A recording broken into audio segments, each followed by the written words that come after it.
No.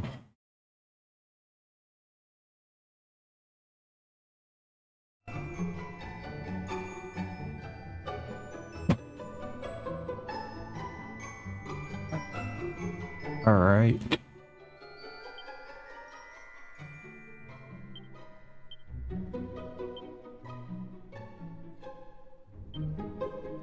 Wait, no.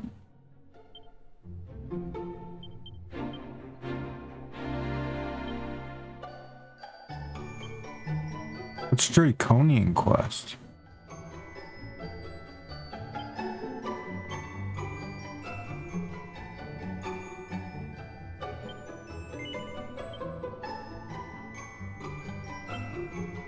Oh, what? You can play in 2D and 3D? So they made two versions of the game. That's kind of wild.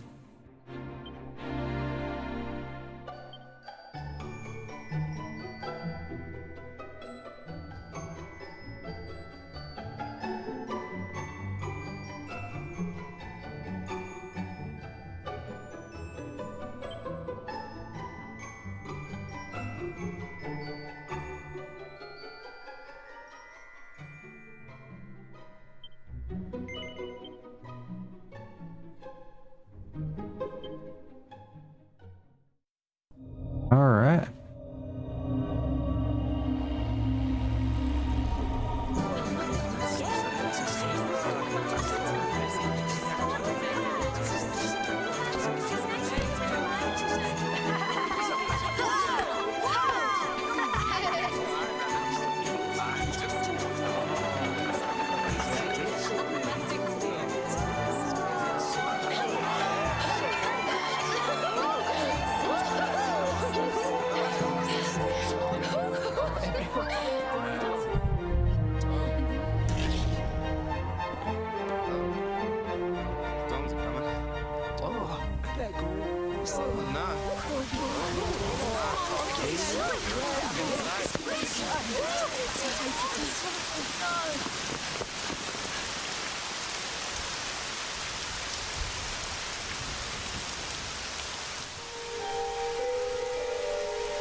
This child, he is the one. There's the mark. There's no mistaking it.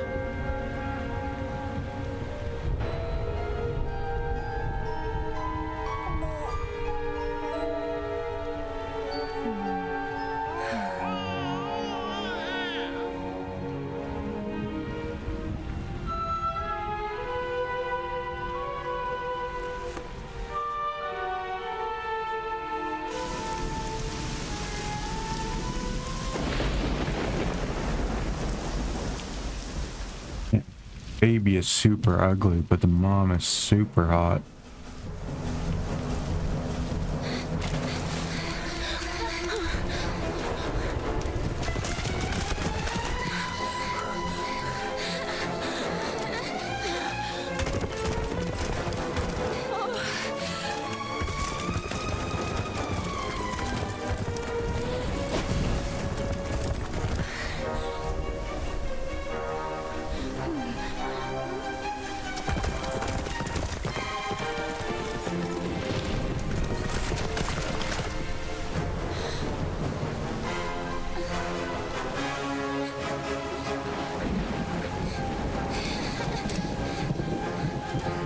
Oh shit.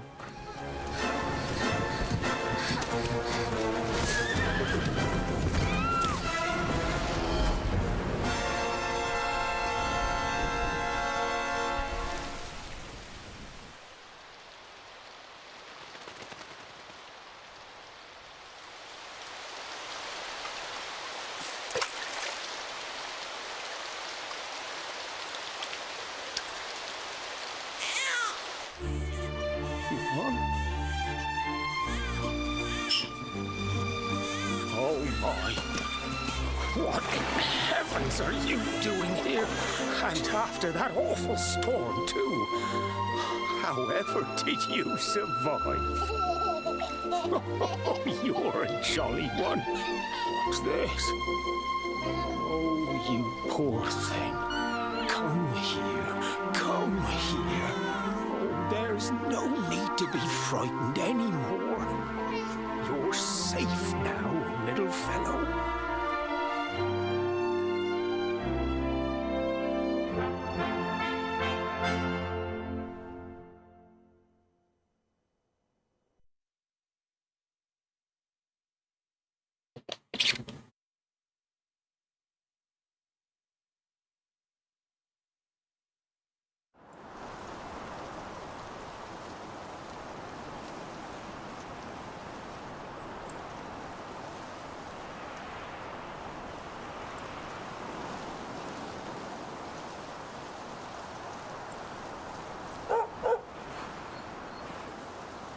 Oh, yo. Thanks for the sub. How's it going? Thanks so much. You're a lifesaver. I appreciate it. How have you been doing? Trust me to live I'm doing all right. big ceremony. Fucking haven't worked in a couple weeks and it's starting to get in my head.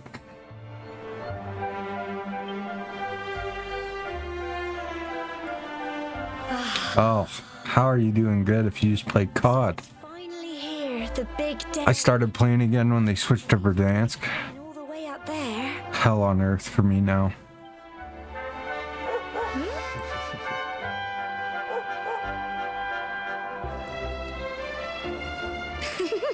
Looks like Sandy's keen to lead the way. Come on, best not keep her waiting. Yeah, I played a bit of it. I'm so bad now, though. It's crazy. And I just can't handle it going from being good to being fucking terrible. Because I haven't played in a few years. It's like I know what to do. My body, like my hands just aren't used to it. My aim just sucks ass.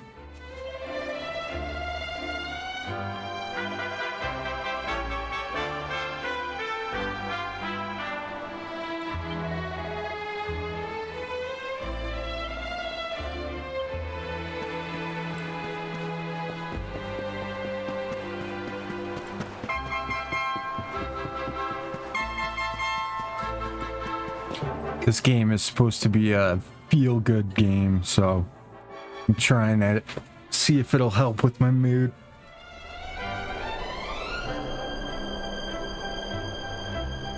Humble folk of cobblestone.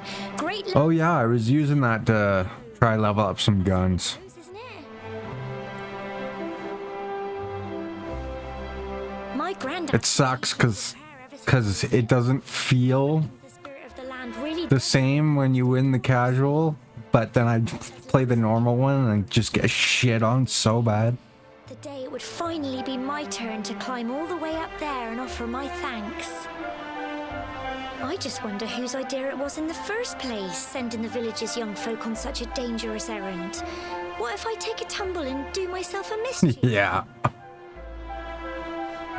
Well, not to I think they reset all the wins too. lucky enough to have a body. I was pissed. Because I used to play like every day when Verdansk first came out. And I had like 400 and something wins. And then I went back on and I had none. All that work was for nothing. Ah! Monsters! They're coming this way. Yep. At least I got to win a couple times since it started new.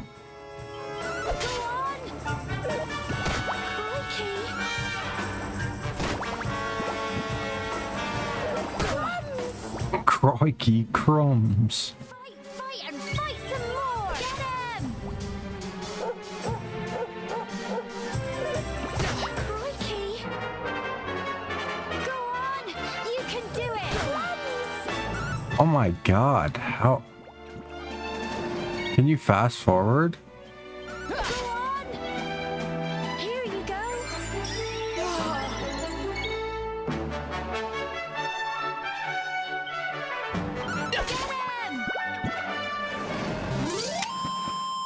There's gotta be a way to fast forward. Crikey, I wasn't expecting that. Oh, yeah. Little, but I'd have been done for if you and Sandy hadn't been here to help me. That's what I was playing again with a buddy of mine that we used to play first. It helps so much when you have someone to communicate with. And now we've got to go through that horrible dingy cave. Just our luck. I'll bet you anything that's where those awful things came from. Well, as long as you're with me, I've got nothing to worry about. Come on, let's get going.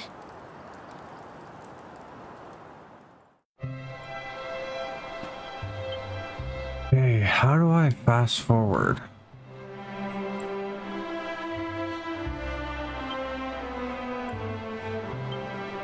Let's see.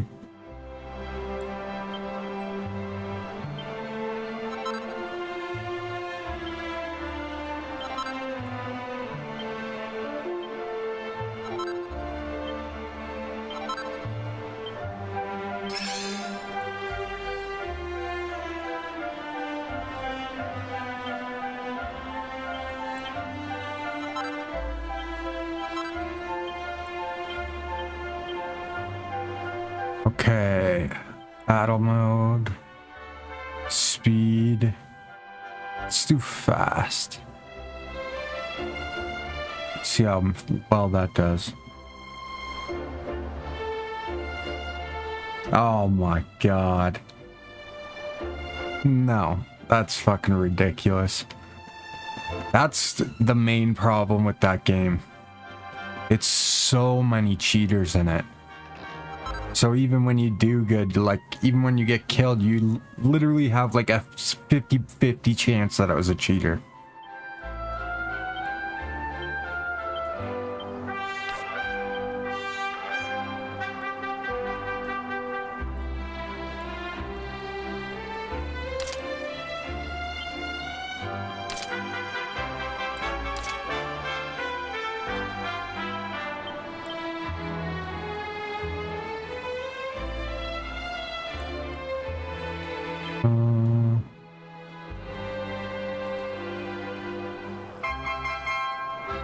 Okay, what can I do?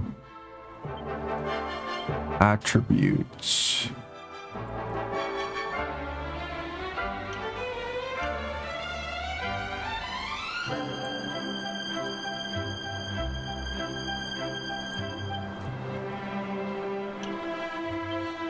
No spells. It's just a thought, but That's the one thing that keeps me from getting fully back into it as cheaters. I really want to get into a new battle royale though.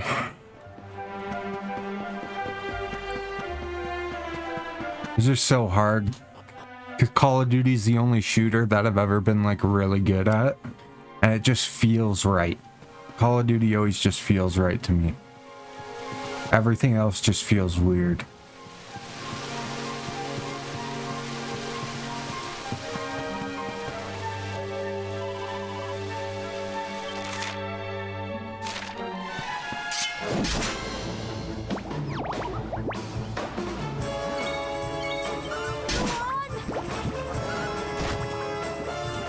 Easy. tough little blighters, aren't they? Okay, fast is pretty good actually.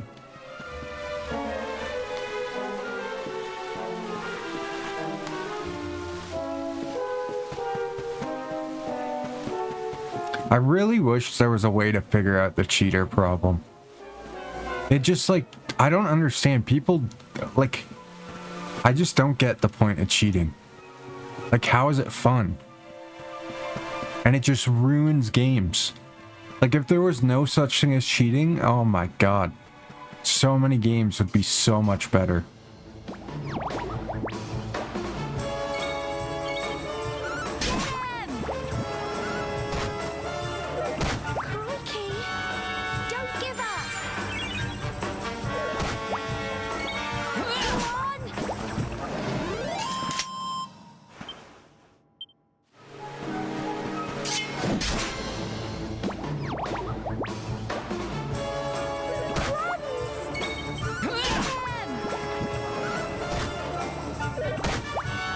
Fight, fight, and fight some more! Well done! Ooh. Frizz.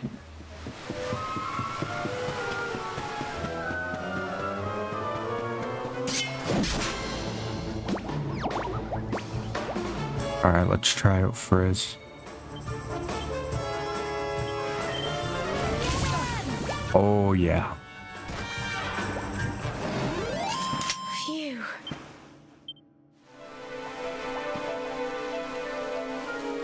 Okay, I gotta turn that sensitivity up.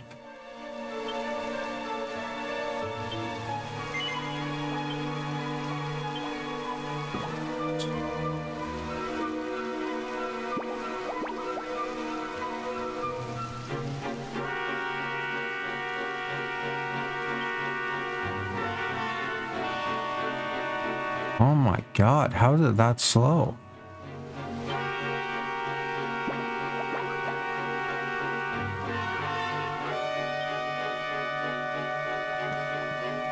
There we go.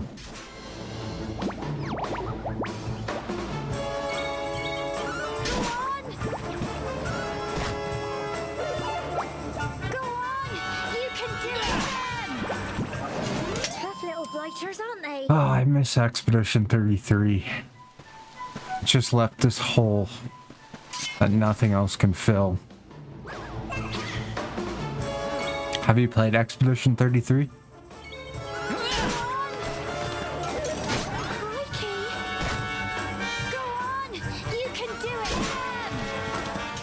Oh my god. It's like one of the best games I've ever played. So good.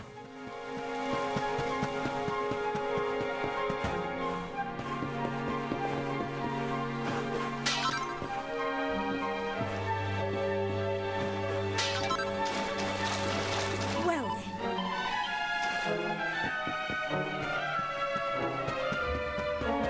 then. It's one of those games I feel like everyone has to play it at least once in their life.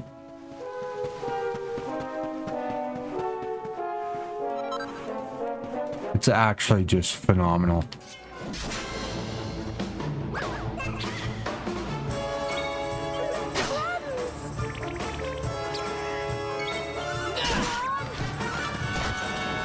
Fight, fight, and fight! Crikey!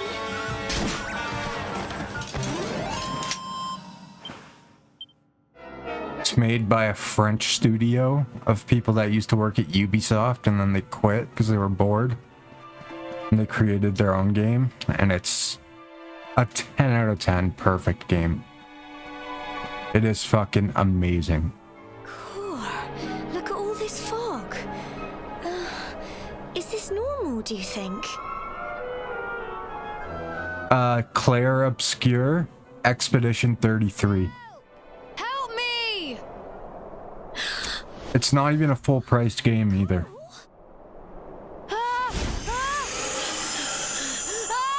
Quick! You have to help him! Like, I think it's the only game I've played in the last, like, 5 or 10 years that made it into my top 3 of all time. Just instantly. It's not fog at all. It's more monster.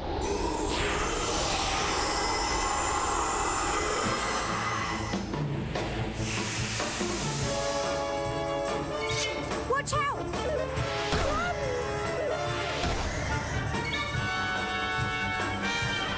Get him! Go on! You can do it!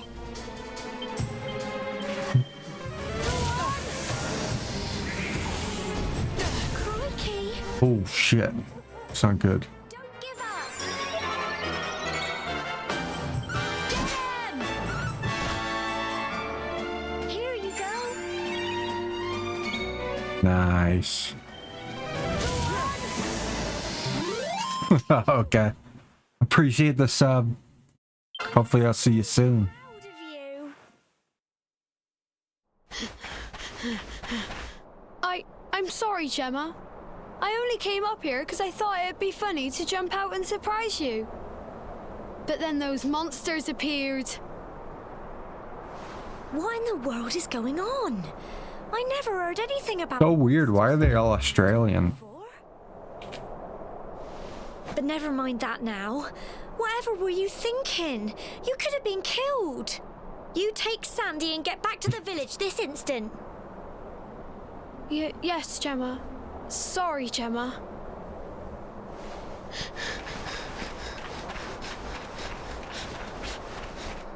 You saved my bacon again. I knew you were tough, but crikey, you really have grown into quite the hero. Crikey. Not far to the top now.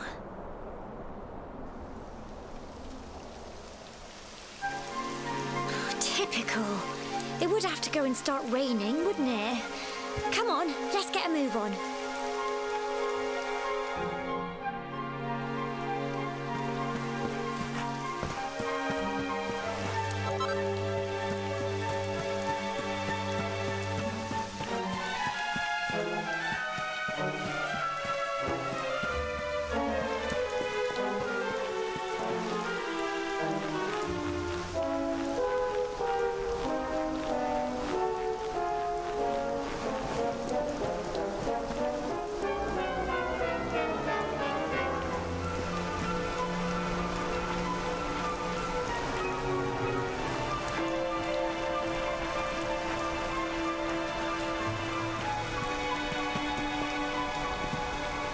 Oh shit.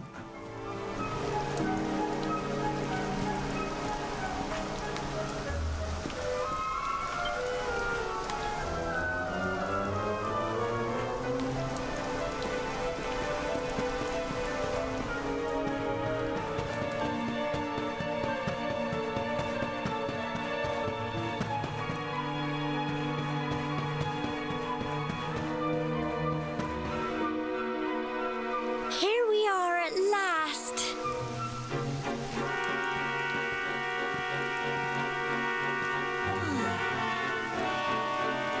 It's such a shame about the weather. I was really looking forward to that view. Well, we better say the prayer and get this ceremony over with, eh? What was that?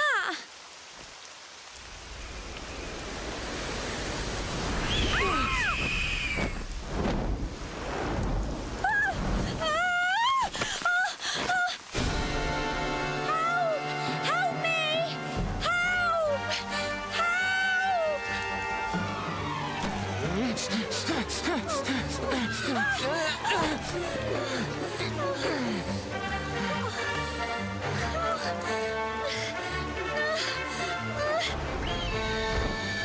Shit.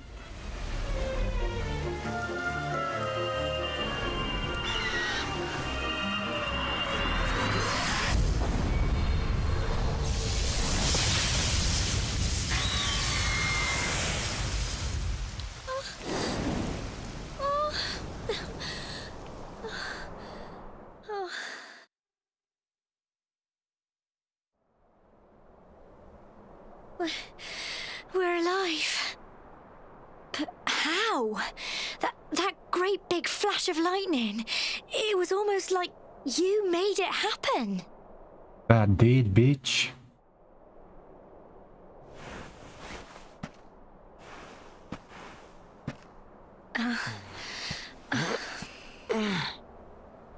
Look, the mark on your hand. Huh? Oh, it stopped. Well, we can worry about that later. All I know is that you saved me yet again. I don't know what I'd do without you. Now, we really had better be finishing up this ceremony.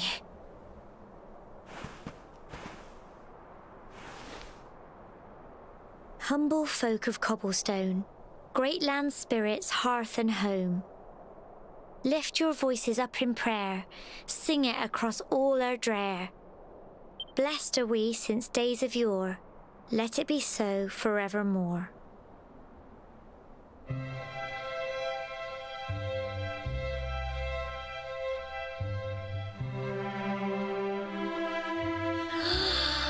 Wow! Look!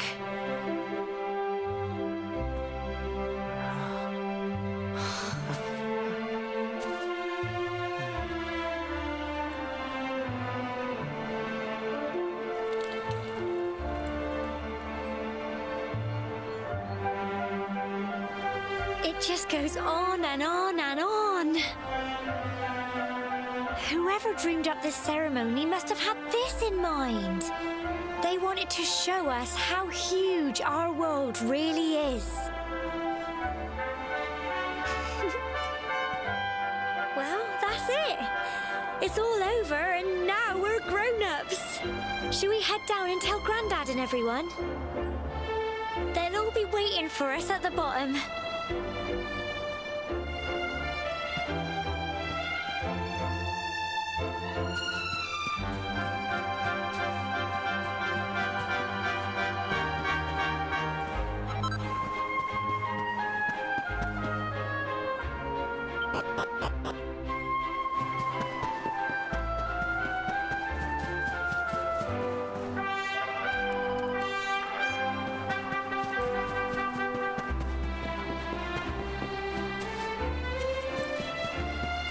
Definitely is a very upbeat game.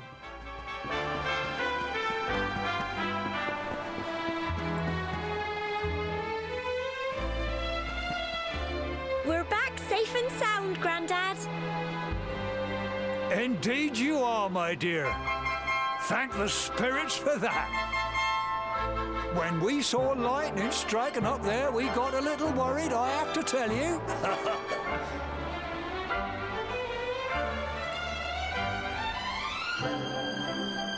Well, I never.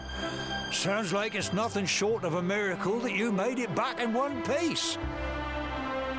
Well, there's no doubt about it, the spirit of the land was watching over you. Now tell me, my dear, how was the view from the top? Oh, it was wonderful. I saw the sea stretch into the horizon and the sunlight playing on the water and... Oh, I've never seen anything like it in my life. You're true Cobblestonians now. Only we have the pleasure of looking out over the world of Erdrea in such breathtaking fashion, you know. You're still young, and the day may yet come when you decide to leave Cobblestone behind. I hope our little ceremony has opened your eyes to a little of what may await you out there. Now, it's high time we were heading back. I'm sure your mother is eager to hear how things went, young man. Don't keep poor Amber in suspense.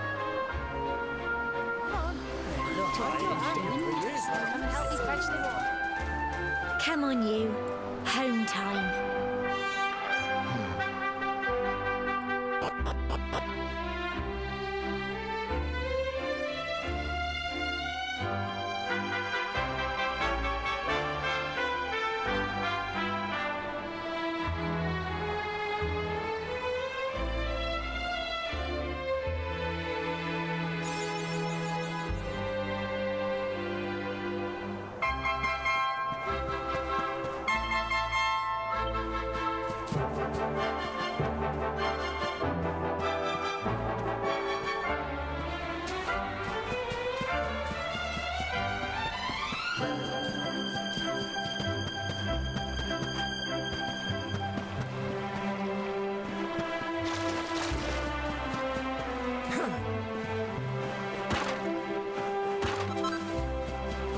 Nice.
Oh man.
Oh.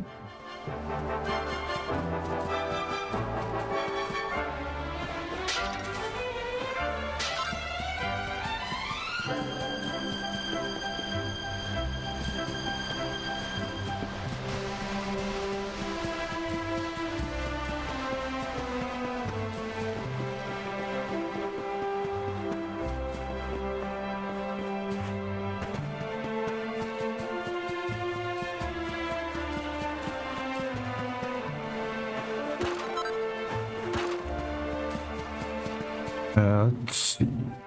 This is a shop.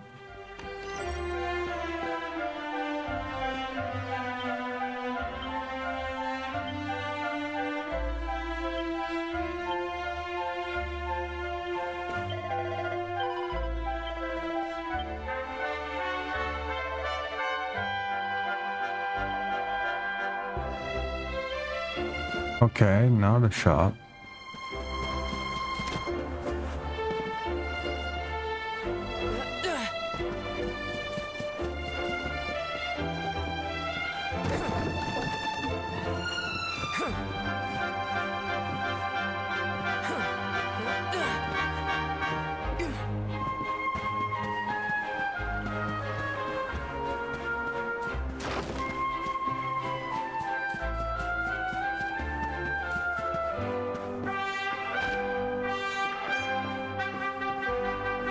What the fuck? Dude's jacked.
Oh, tried to get a running jump.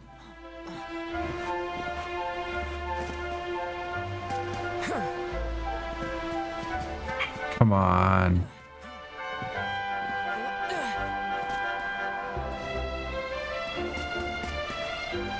Fuck.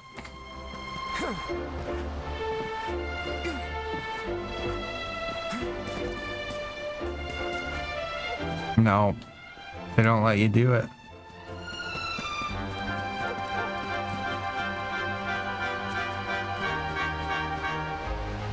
Anything?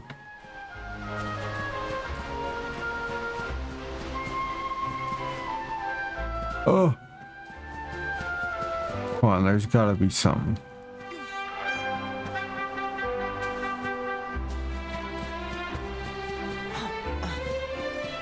Alright, fuck it. I guess not.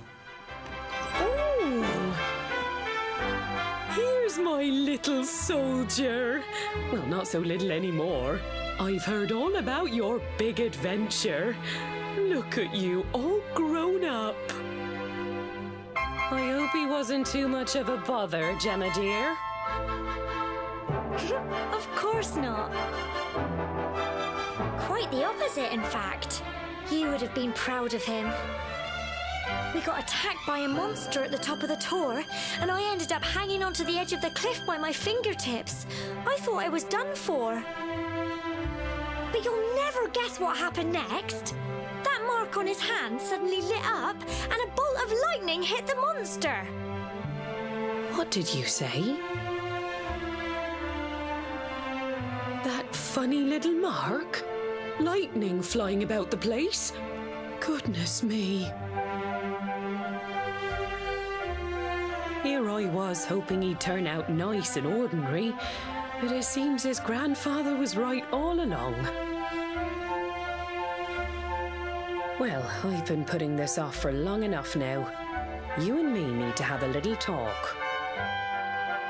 Here. This belongs to you. Ooh. That's purty. Father asked me to give you it once you'd come of age and climbed the tour. The truth is, there's something I've been keeping a secret all these years. Something I've never told another soul in the village. It's... how can I put this now? Well, he said you're the reincarnation of the luminary. What? Oh, don't ask me what the old fool meant, dear. I haven't got the foggiest. All I know is that your grandfather said you had a special destiny and that there was something you had to do. He said that when you came of age, you were to head north to the capital, up there in Heliodor, and show that necklace thingy to the king. He seemed to think that if you did that, all would become clear. Clear as mud, I shouldn't wonder. Anyway, the long and short of it is that if you want to find out what this is all about, you'll have to leave Cobblestone and head over to Heliodor. Crikey.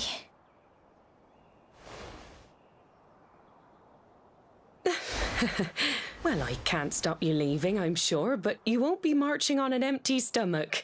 Come on, dinner.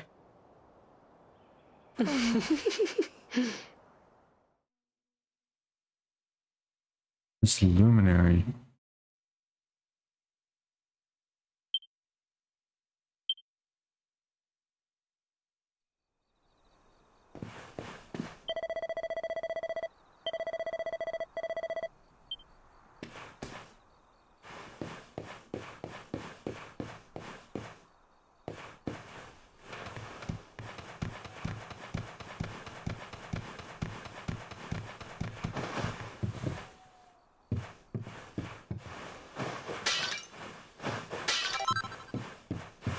Out the window.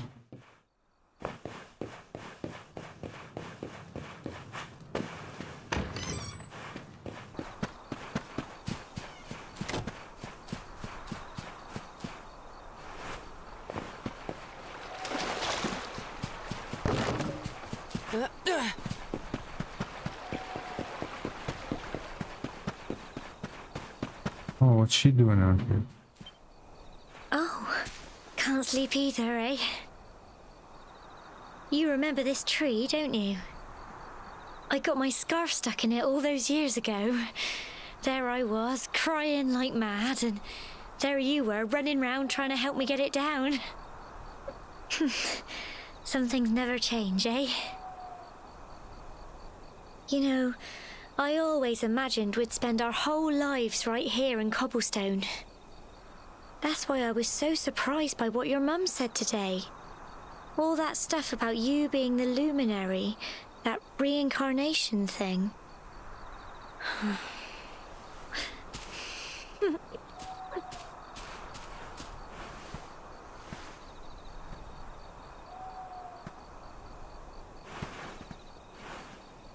I remember the story my granddad told me. Once upon a time, long, long ago, the world was terrorized by a horrible monster. But then, the luminary appeared and saved the day. When it was all over, the luminary turned into a star, and he's been watching over us from up in the heavens ever since. That's his star, right there.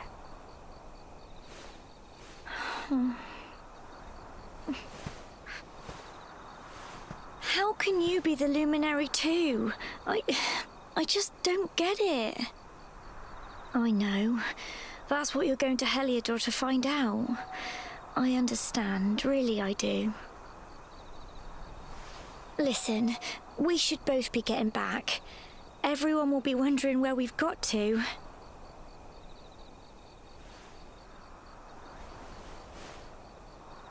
Goodbye, old friend.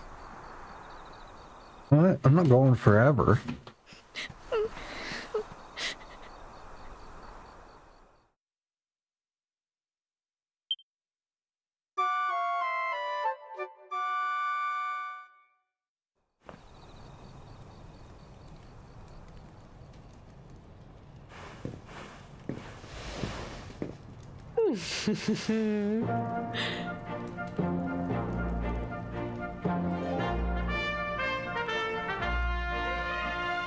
Well, just look at you. You don't scrub up too bad, you know. Only wish your grandfather were here to see you. You won't forget him, will you? He was a fine, upstanding man, the pride of the village. You could do worse than try to be like him. Well, however you turn out, I'm sure you'll find a way to overcome whatever lies ahead. A mother knows these things. Oh, by the way, I've popped a little money I'd saved for a rainy day in your pack. Don't spend it all at once. Why don't you visit the village shop before you head off to Heliodor? You'll need some supplies for your big adventure. But don't take too long. The whole village is turning out to wave you off.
Ollie, what are you doing here? What's the big fat baby doing? Hi. Hello. How's my lovely best friend? You're my best little bud. You know? Yeah, you're such a good boy. Yes, he's such a good baby.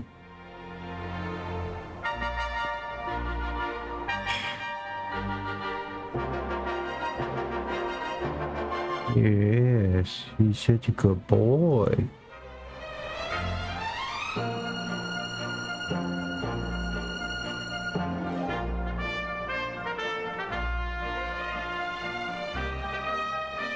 Oh, look at that big baby. Look at that big baby, eh? Yeah.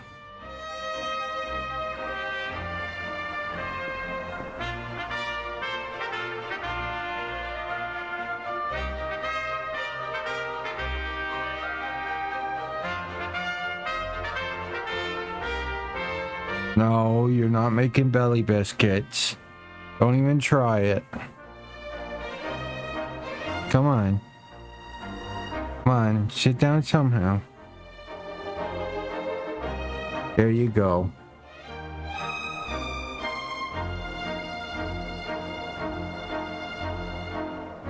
Yeah, no belly biscuits from the baby. Yeah.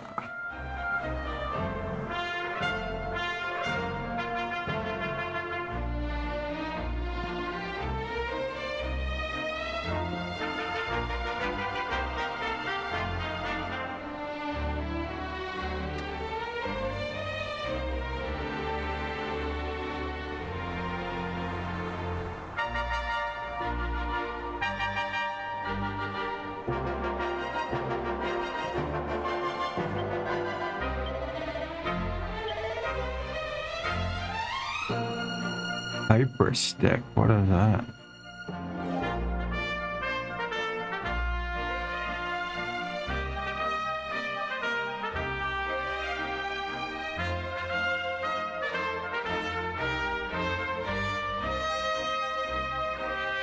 Hey, why would I get that?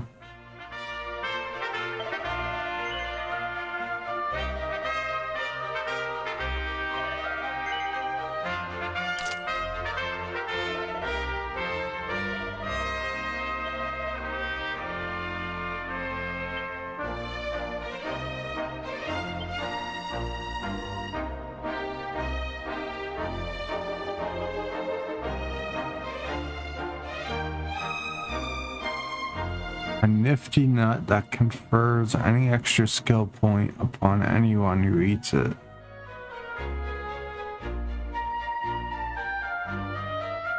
Oh. Sleeping hibiscus.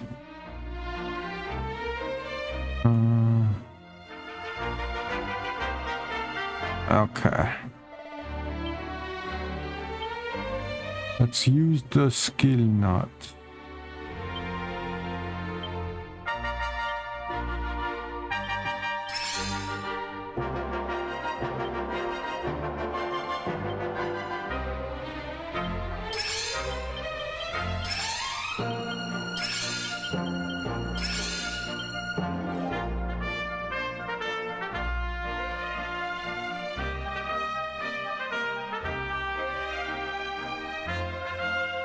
Okay.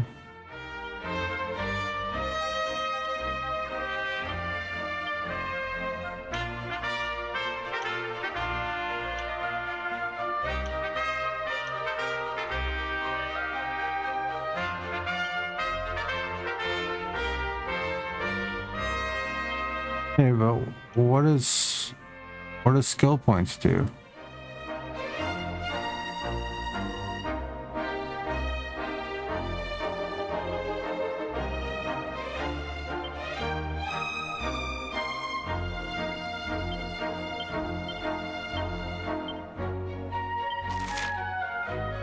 Oh, okay, here we go.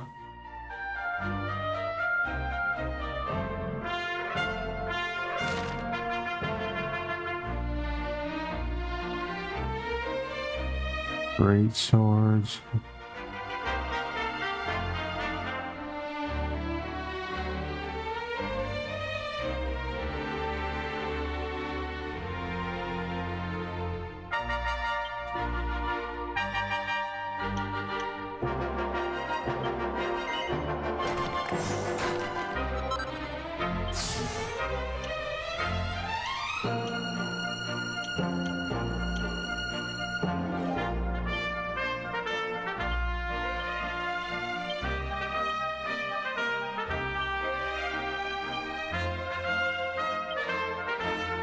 Okay.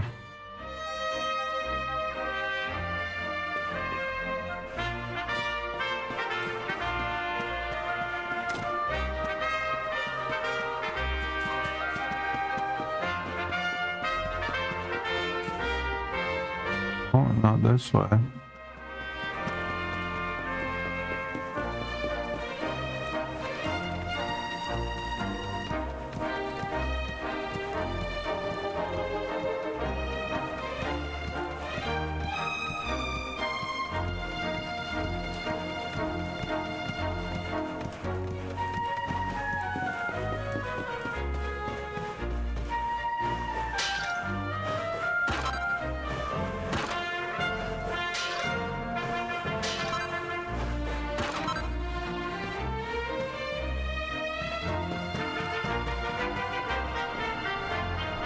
Oh, wait, agility seed.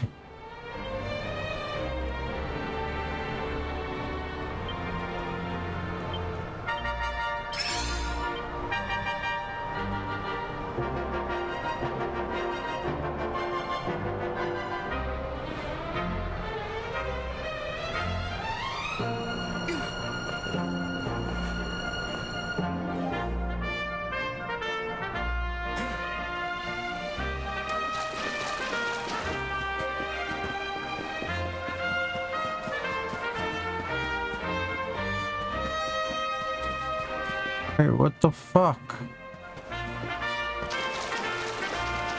Where do I go?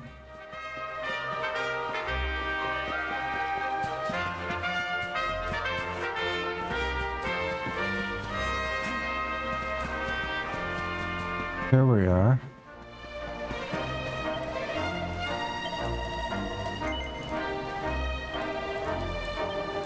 Okay, where does she live?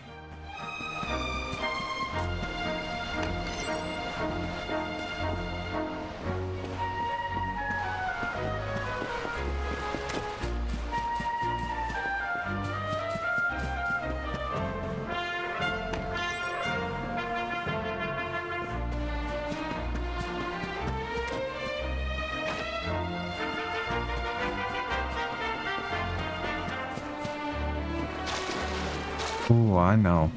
That's her house right there, ain't it?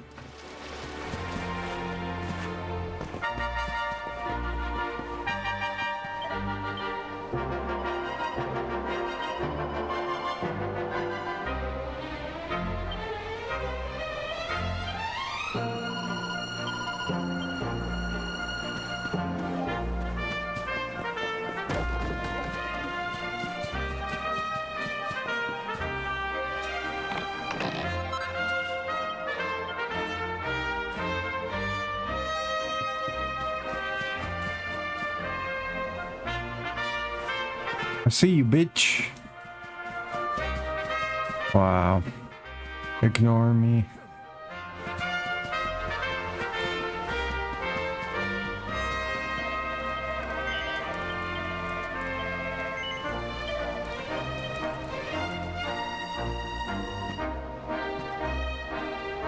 One day you're just a little boy, the next you're getting ready to leave us.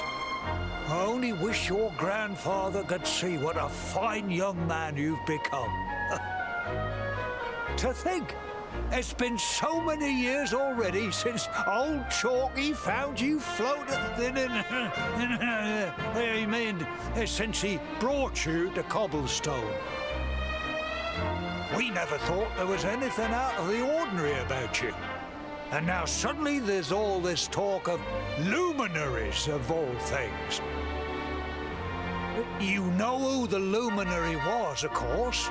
A legendary hero who saved the world from a terrible darkness.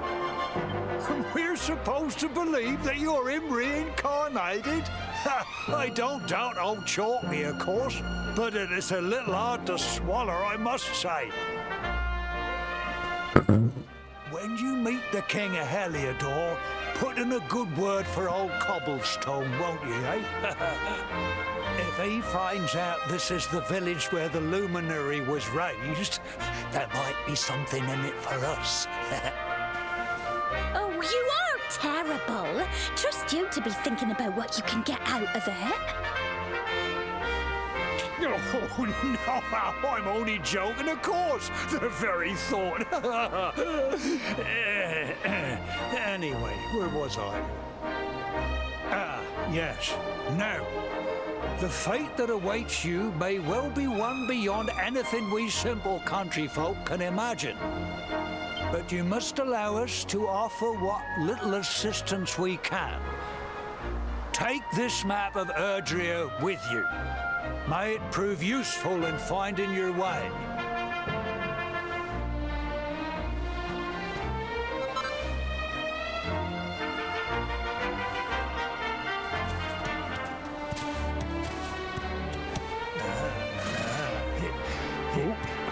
And may this magnificent steed, the pride of Cobblestone, lighten your burden and speed you on your way. You'll find Heliodor easily enough. Just head north out of the village and follow your nose. You travel safely now. Oh, you're such a good boy, such a good boy. You make us proud out there, won't you? And come back safe.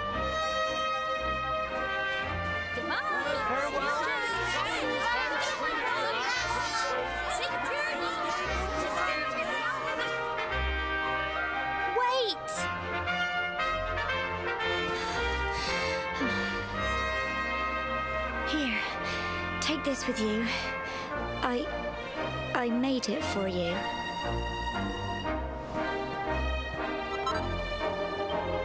It'll keep you safe. I heard there are lots of monsters where you're going. Be sure to keep it close, won't you? I don't know what's in store for you out there, but wherever you go and whoever you meet, don't forget us, will you?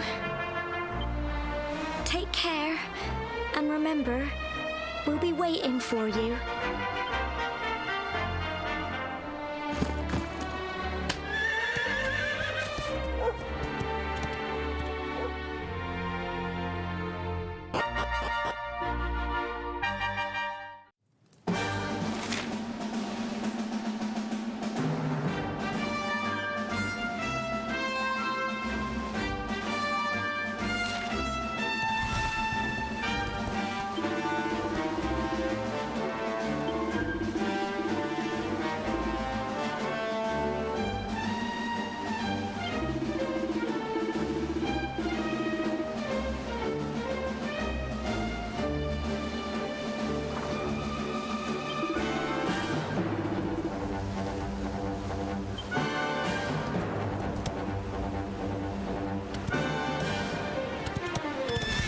How do I dismount? There we go.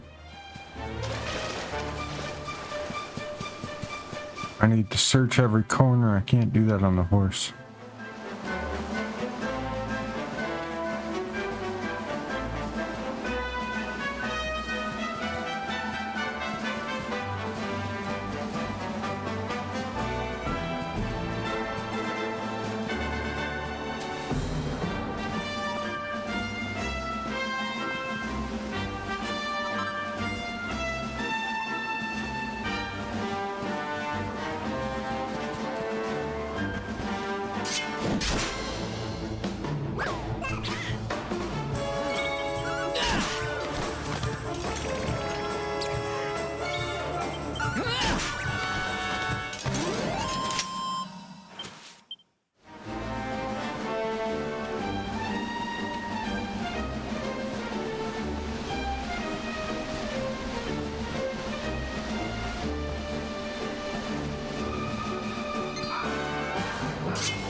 Hey. The hell, where? No item?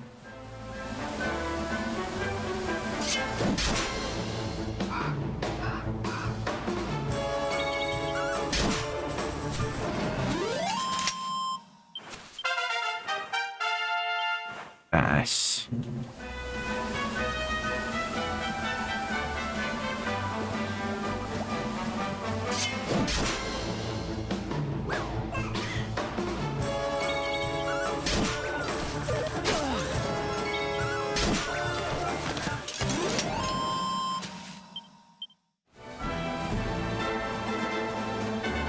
Come on, there's gotta be.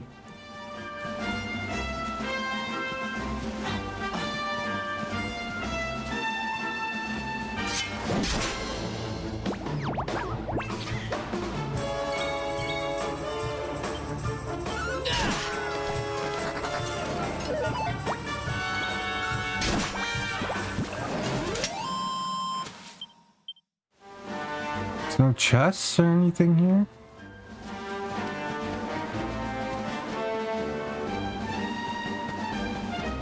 I guess not. I'm surprised there's not more items in these ruins.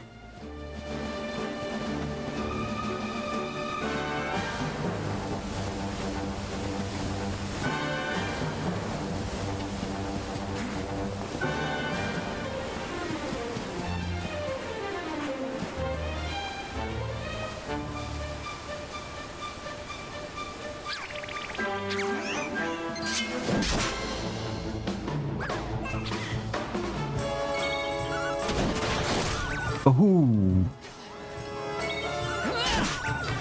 Critical.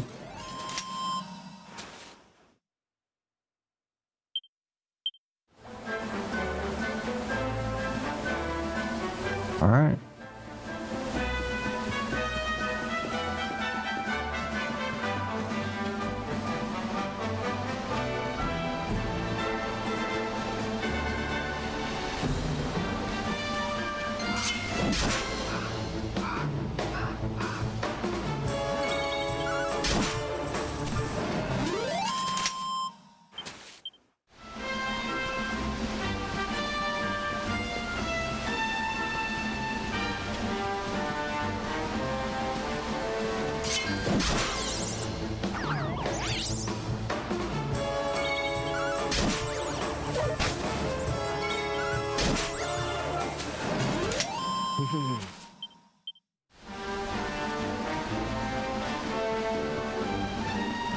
No items anywhere. Surprised.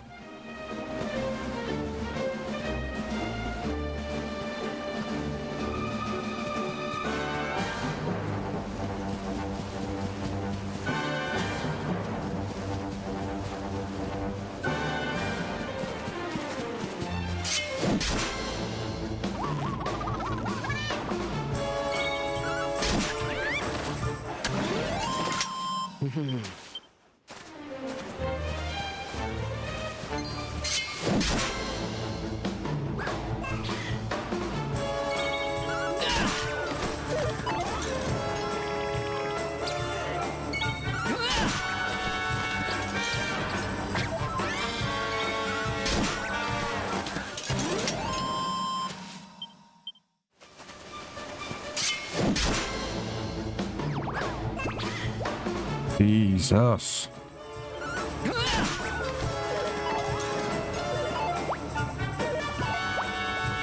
Oh, triple miss.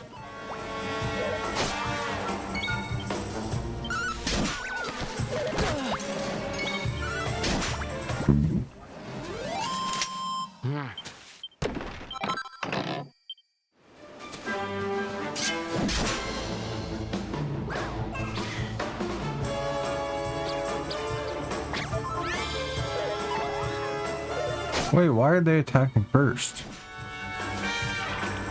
Oh, they're higher level.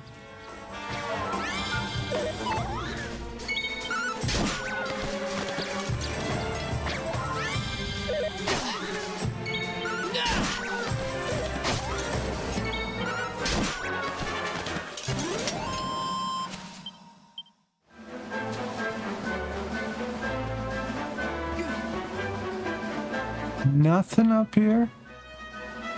Come on.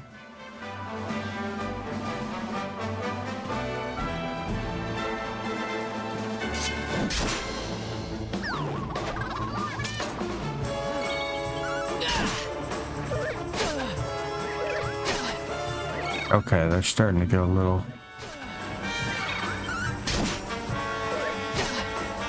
Yep. They're getting stronger.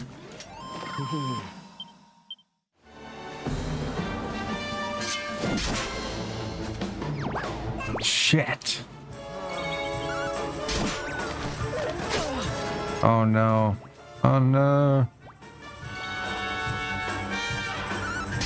I could easily get dusted here.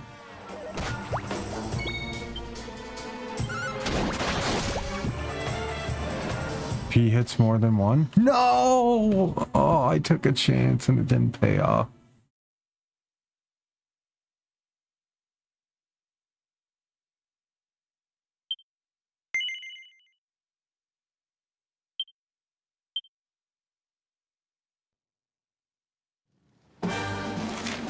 Oh my god.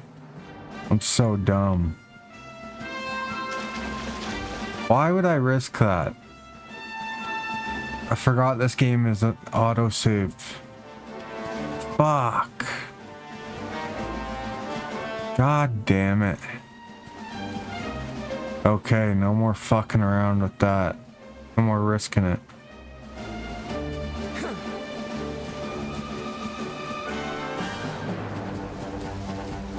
Shit.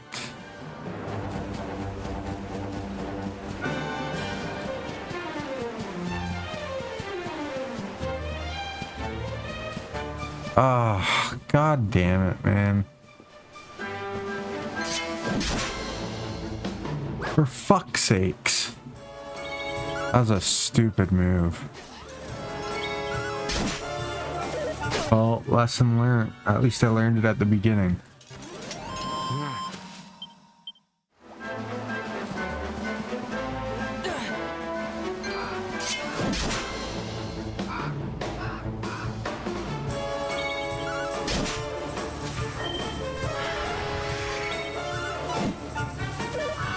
Oh, you motherfucker.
Come on. Why do I feel so weak all of a sudden?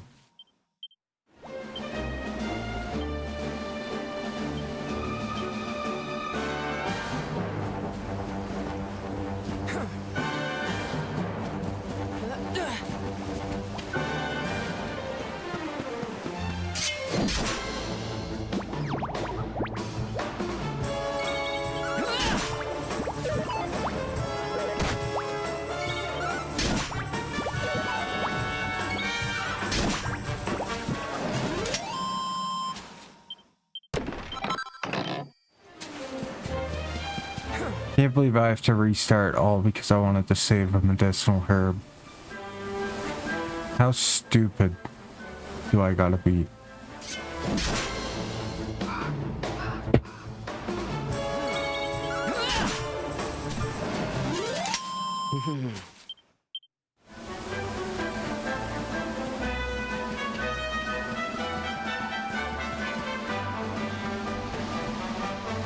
Honestly, I probably should have did the last place I visited. Because I went through here, right? Oh no, this isn't a fucking... God damn it.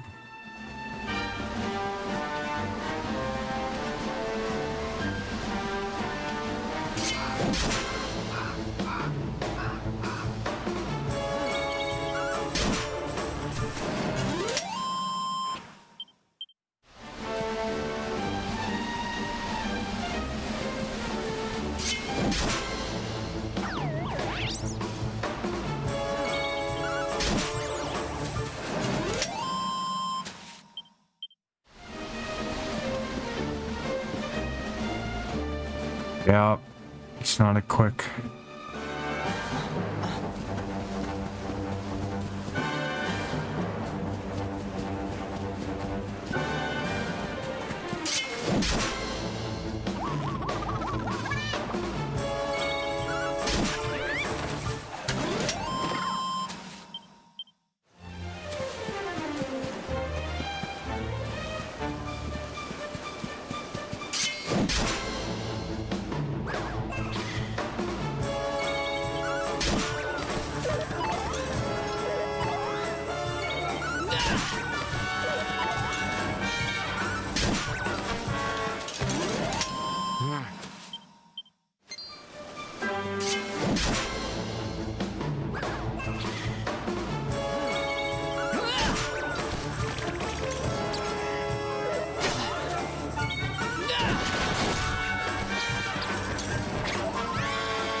Ooh.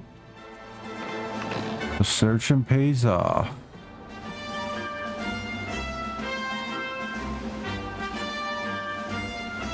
Wait.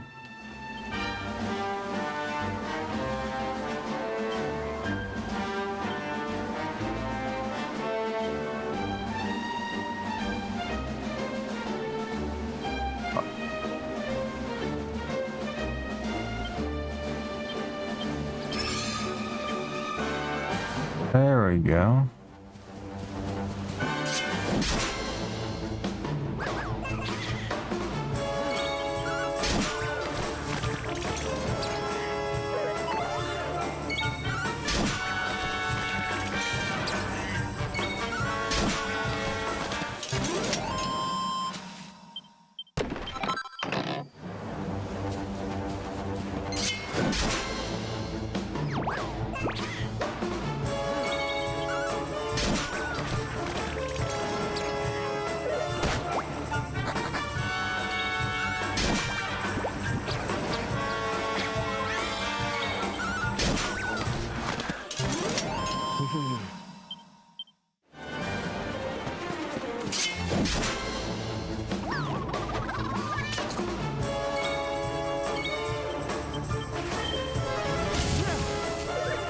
No way.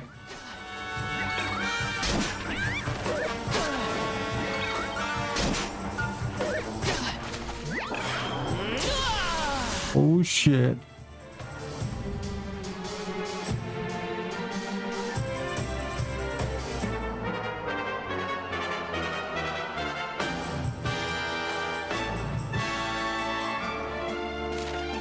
Nice.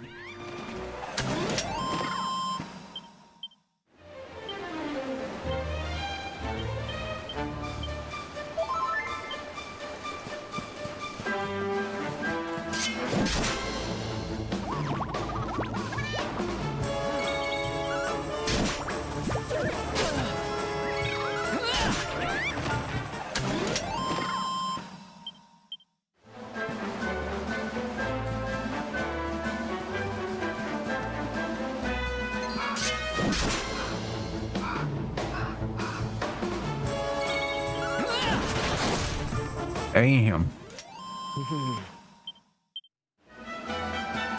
Tapped up gives you some fucking nice damage.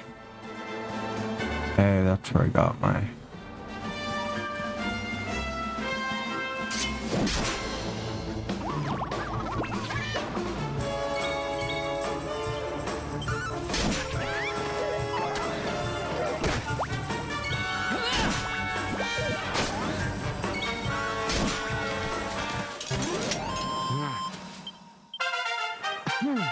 Nice.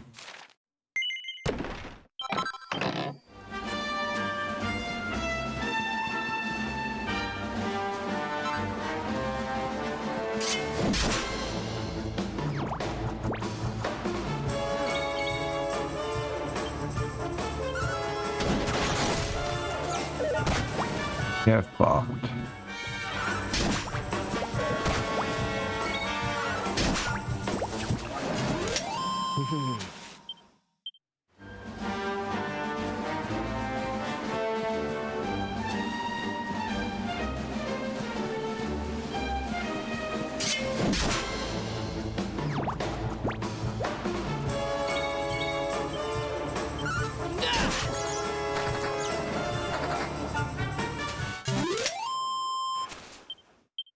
Bunny corn?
Oh, what have we here?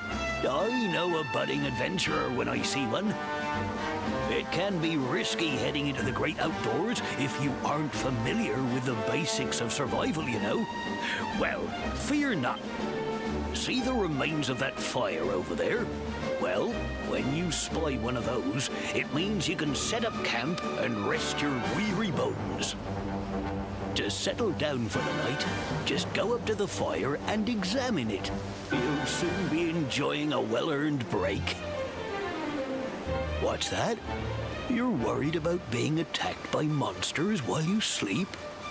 Oh, ye of little faith! That statue over there is chock full of holy powers that'll keep the beasties at bay for as long as you need. And that's not all. You can pray to it to be cured of poison and all kinds of other things. Think of it as a mini church. Anyway, enough of my yammering. Why don't you take a closer look at all this camping kit for yourself? You'll need to get used to what campsites look like and how to find them. After all, you'll be relying on them whenever you're out in the wilderness. It's like my old dad always said, keen campers can continue on where others can't. Be prepared. Well, that's all from me. If you have any camping-related queries, feel free to ask. I'm here all the time. I wouldn't want to be anywhere else.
Okay.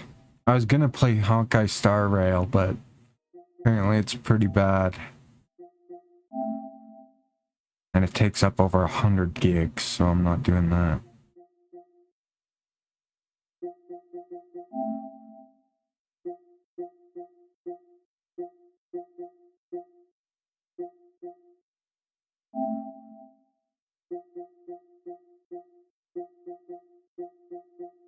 I do have Baldur's Gate 3 to play.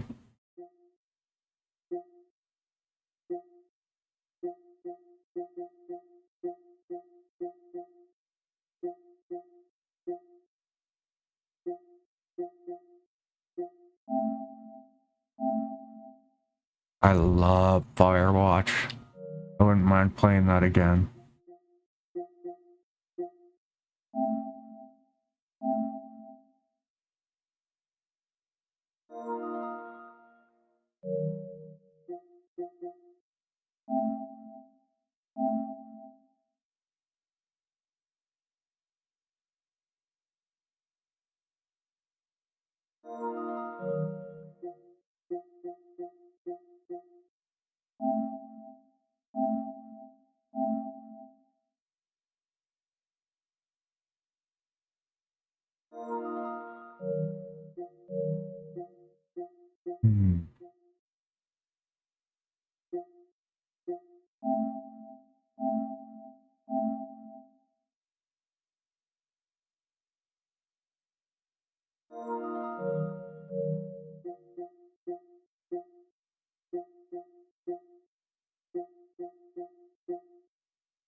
Wouldn't mind doing Metro.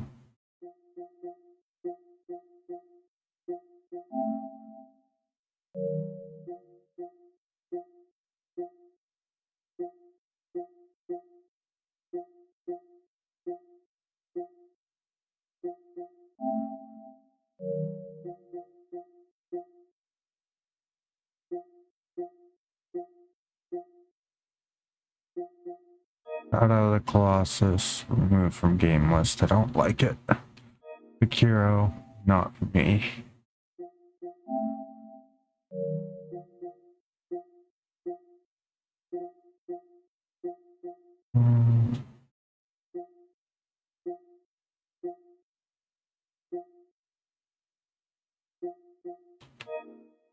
Move that. Cold Steel 2 is where we go to start off.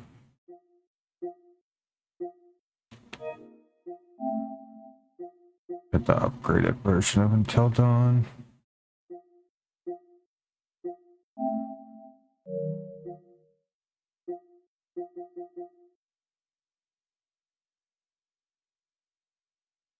Witcher 3, fuck you. I cannot get into The Witcher.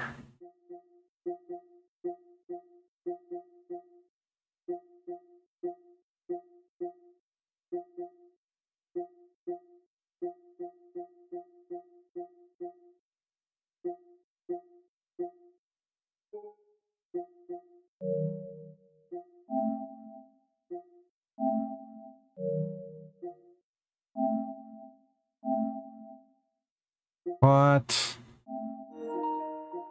BioShock collection? I have the BioShock collection.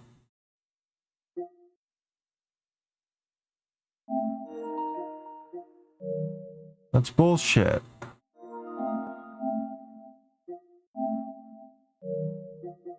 That is fucking bullshit.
Legacy of King.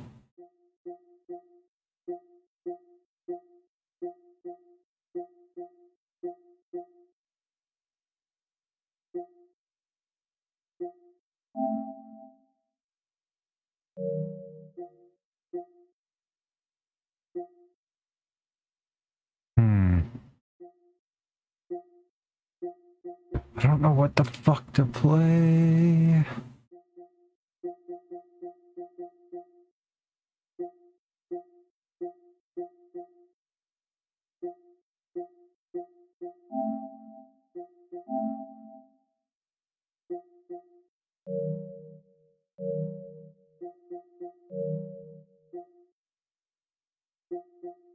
Ugh. It's so hard to fucking get into a game after Expedition 33. It's actually crazy.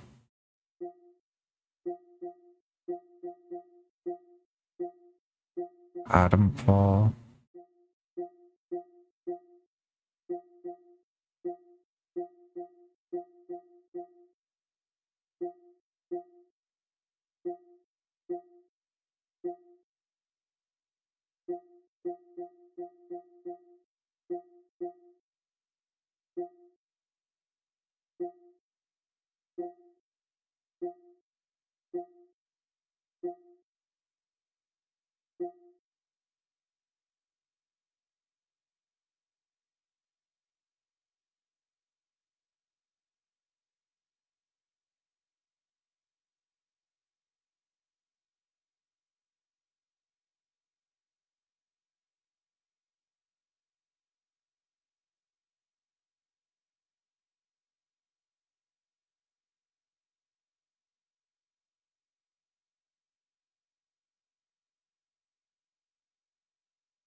look inviting.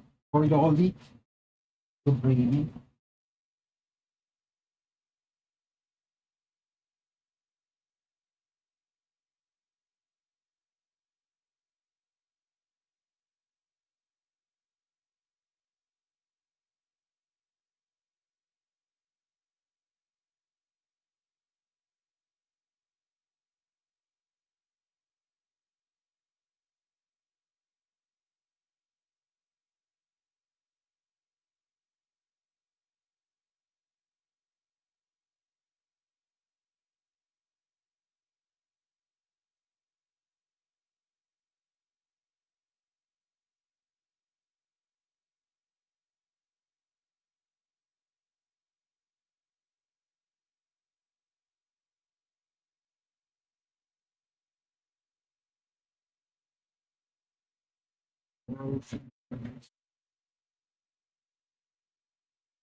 Maybe I'll try Adam.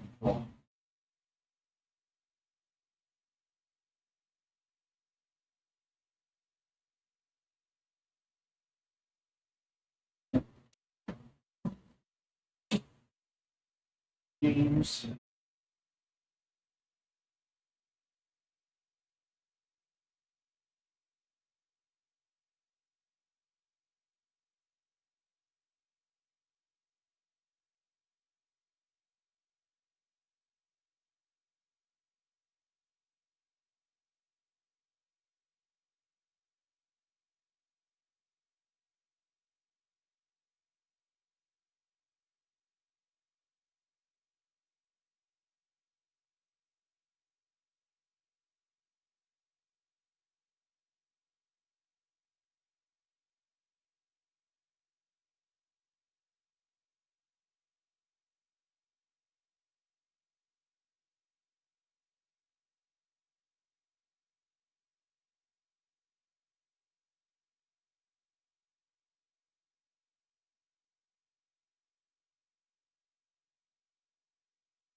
Branding.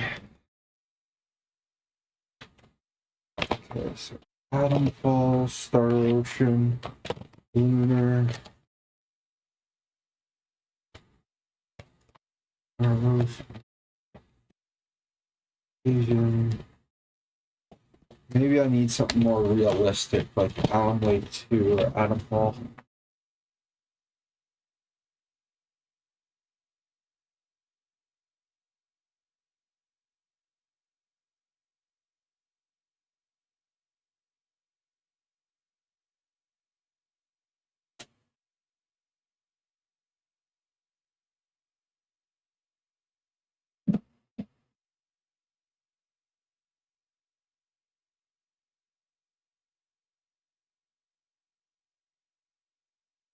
Got a few games I'm gonna try.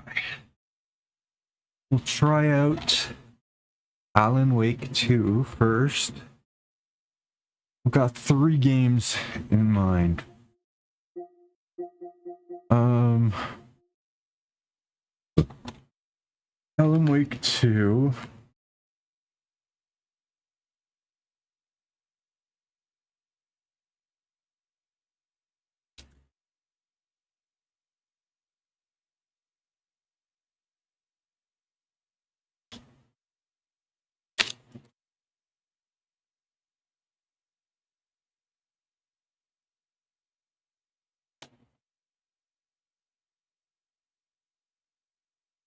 Okay. We can do Alan Wake.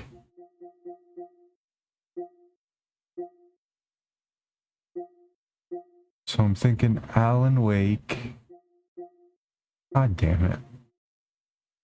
Baldur's Gate 3. Atom Fall.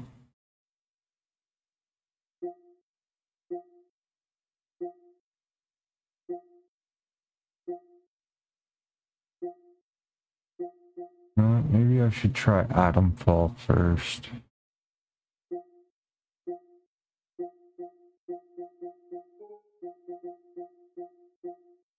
Baldur's Gate 3, I was gonna wait to play co-op, but I feel like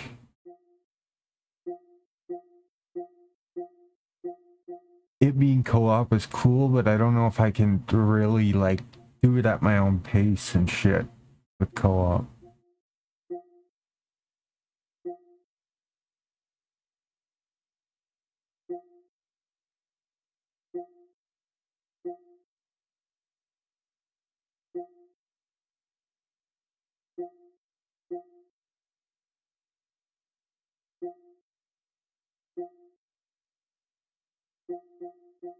Well, I know we have... Okay, so Atomfall. You know what? Yeah. Saving Alan Wake 2. Not really in that type of mood. Alan Wake 2's hanging out for a rainy day. I mean, it is a rainy day, but I don't want to waste it when I'm feeling like this. I want to be hyped for it.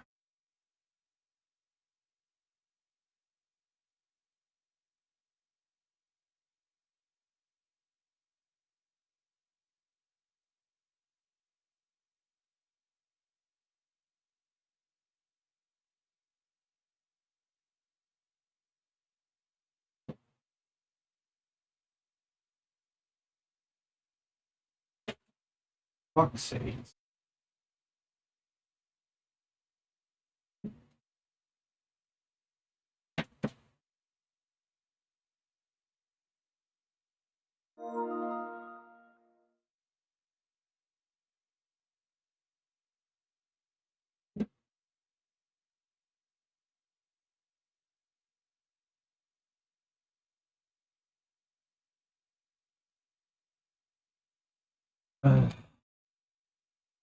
God. Fuck. As much as I loved Expedition 33, it really fucked me over.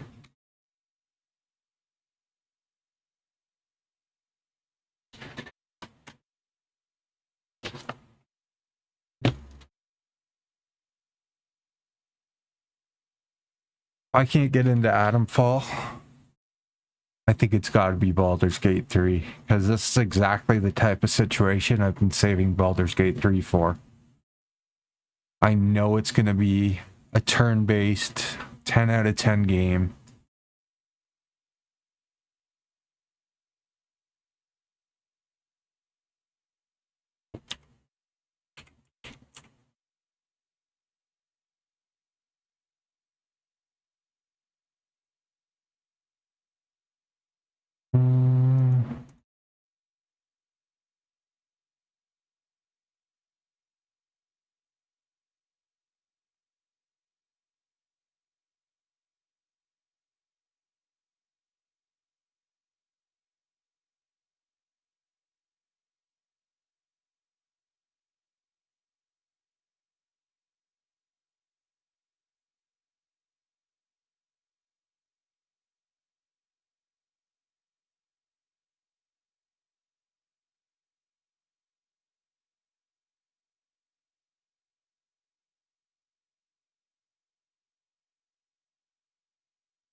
Let's do it.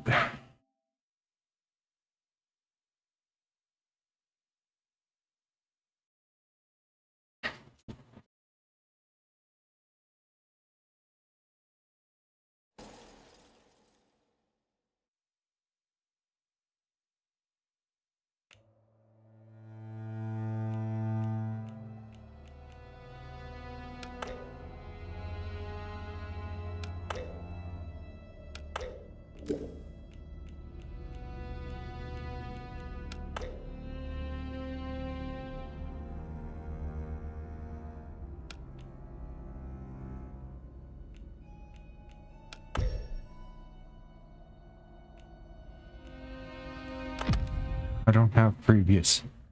Windscale, the pride of Britain. Nestled in the picturesque Lake District, the state-of-the-art atom plant has transformed this rugged landscape into the envy of its northern neighbors.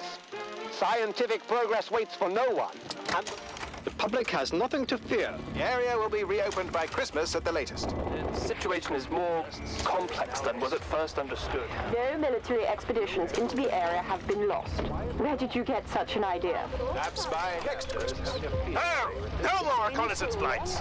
The interference field is bringing down aircraft like clay pigeons! Let me be clear. Our experts are monitoring the situation, and I would urge everyone to remain calm. The situation in Cumberland is well in hand.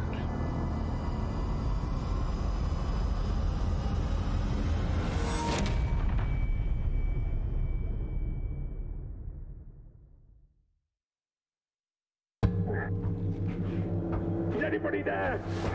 I need help. Who are you? What are you doing in here?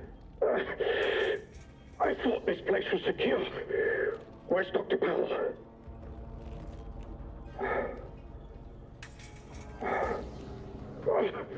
You don't know. Lying here in a sealed bunker inside the quarantine zone, and you don't know. Damn it, listen, I'll help you. Explain what I can. But I need your help in return, all right? You're trapped in the quarantine zone around the Windscale atom plant. That's where it all went wrong. The only way to Windscale is through the interchange. You'll need my key card. Or you'll never get in. There are people, God, people who will help you escape, but they won't do it for free. I've lost so much blood. I can't think straight. There should be supplies nearby. Alcohol and rest. Stop the bleeding, please.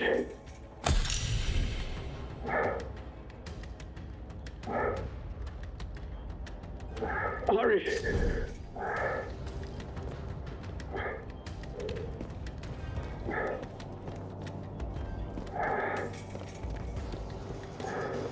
Such a stupid, careless mistake. Was ambushed by one of those bloody thieves. Outlaws, they call themselves. Suddenly got Dr. Powell too. I think I was meant to break the quarantine. I wouldn't survive in an... The plan is starting to feel unimportant. But I know that's wrong. What's the matter with me? I hate this.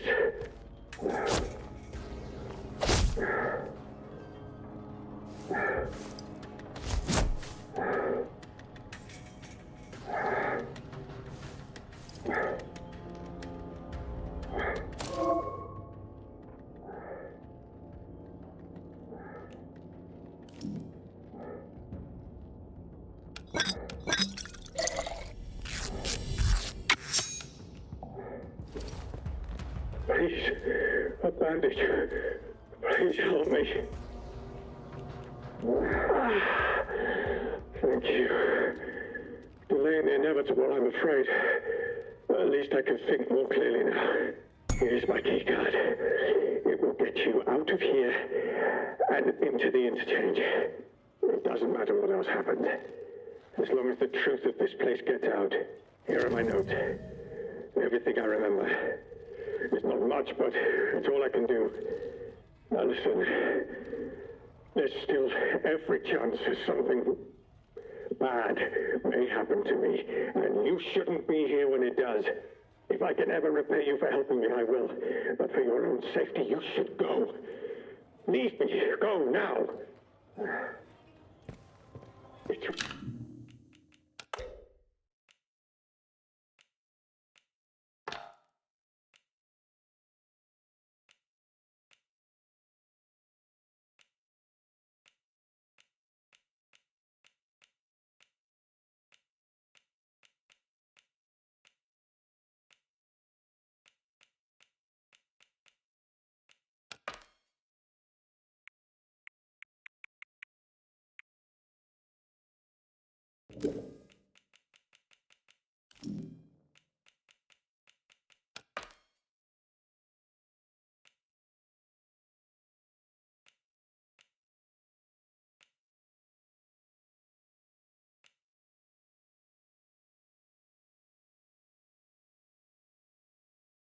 Oh, they've got adapted triggers. Okay.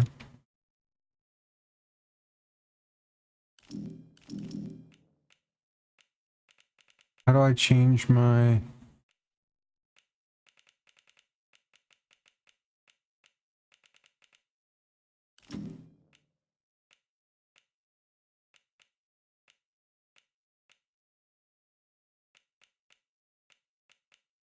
Okay.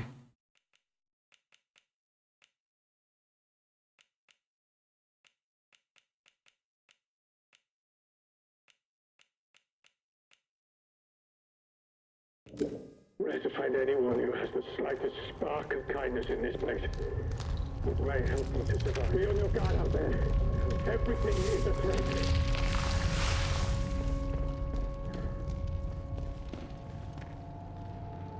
Quarantine protocol is in effect.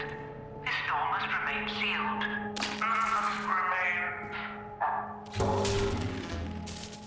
Emergency access has been granted.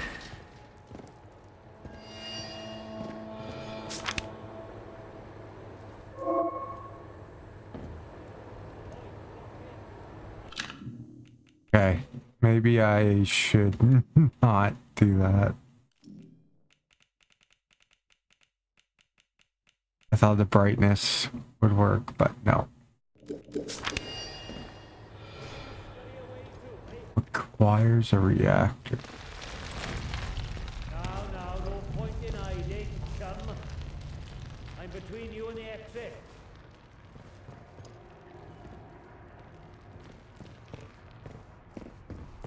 You tagged me, but I tagged you a bloody sight worse. Show your face. Let's get it over with, eh?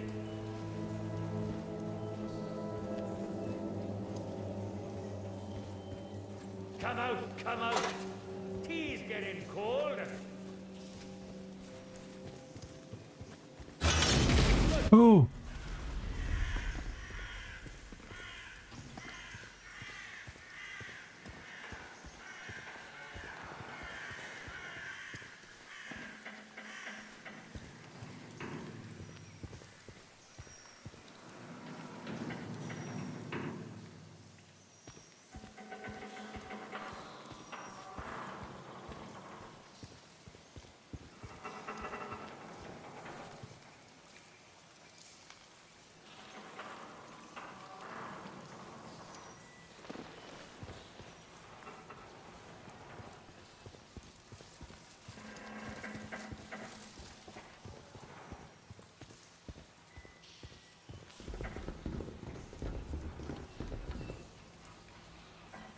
No power. Shit.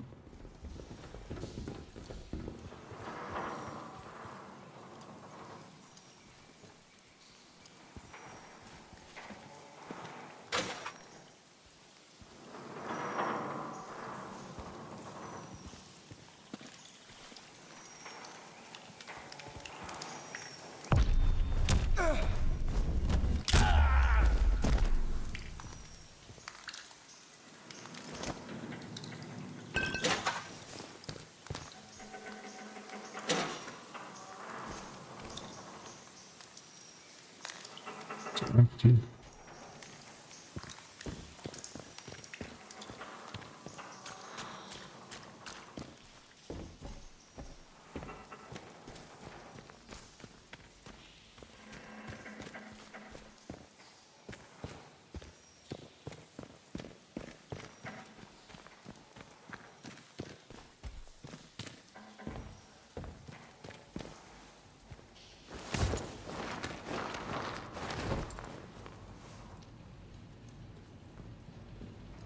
Fuck, flashlight would be beauty.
Give me a flashlight.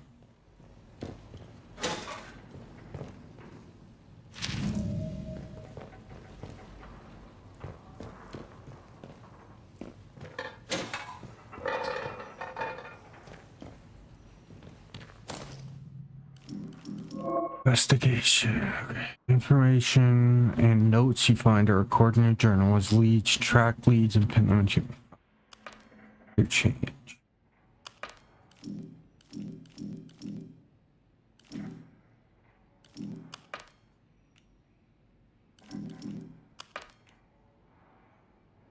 In the derelict bunker where I woke up, I encountered a scientist. They were insistent that I find a place called the Interchange, and that the secrets of the wind scale plant are inside. I have their key card that is modified to open the interchange doors. All I know is that this interchange is somewhere inside the quarantine zone. Okay.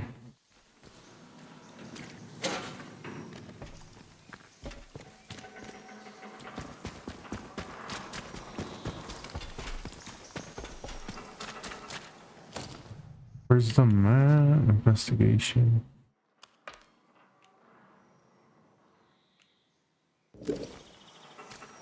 How do I know where that is?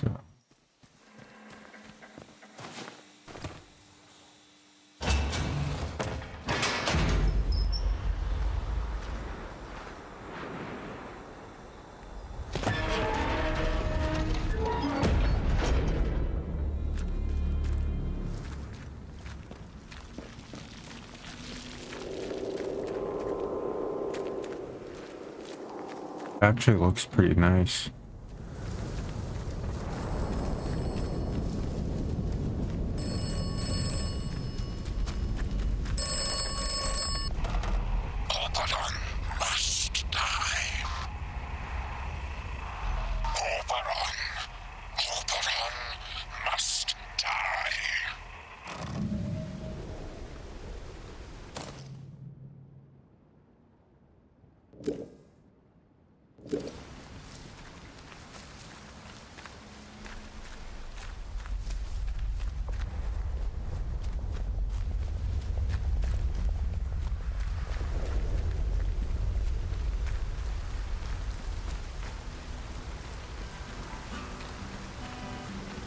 Hey up, stranger. Not seeing you around this stretch. How do? Where did you come from then?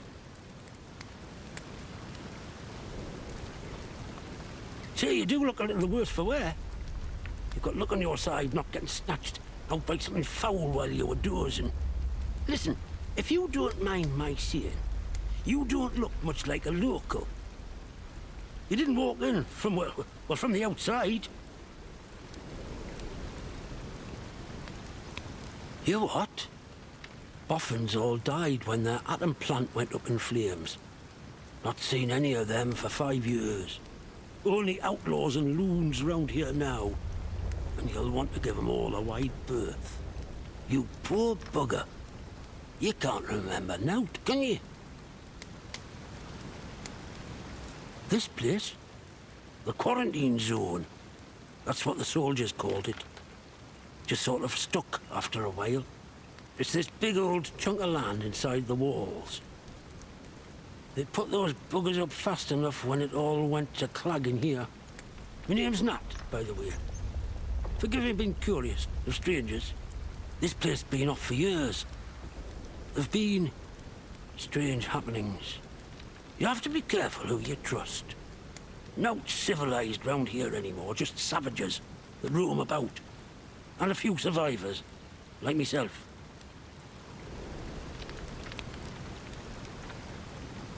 Things have been bad ever since the government built that plant across the water.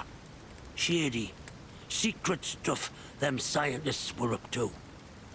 Whatever they were doing, they were right keen to bury it when it went wrong. Listen, I overheard them once, the blokes in noddy suits. The ones that appeared right after the disaster, talking about their quarantine. How they had to seal the place. Said something about an interchange, a secret project. But I should stop talking before I get carried away. Not personal. I can be a right chatterbox, that's all. It's what they chucked me out of the village for, the buggers. Easy now. I only heard the name. But I'd wager it's buried under these hills. This place is riddled with secret bunkers. Or so I've heard. Such things were kept hidden from the likes of us, of course. But look, if you want more, you'd be wise to ask Molly, the tinker. An ear for information has Molly. She's usually camped just north of here. Now, I'm not sure I should be saying out more to a stranger.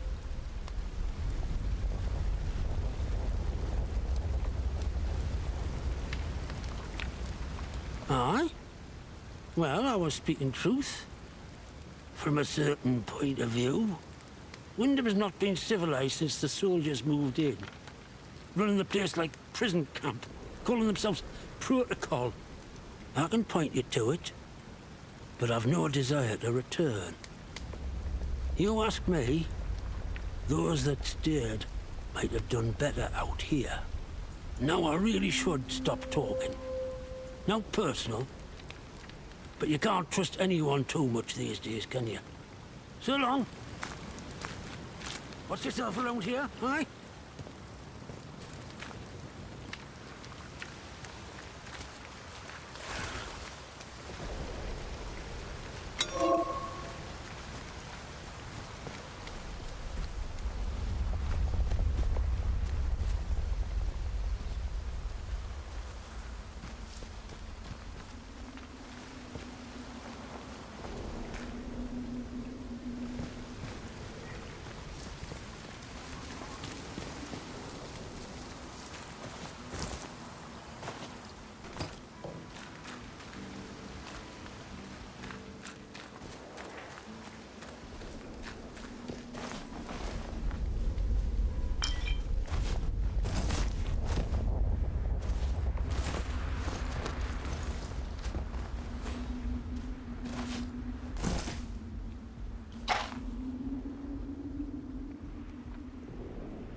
Okay.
Card from the other side.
Powell, if you find this, I'm sorry to say that you were right about Helen. She was infected after all. It came on very quickly. She started talking like those poor fools in the woods do, suddenly obsessed with a voice in the soil. And come morning, she was gone. I presume she's gone to join them. It's no longer safe here, so I'm moving camp to the bunker up the hill. Helen didn't know about that one.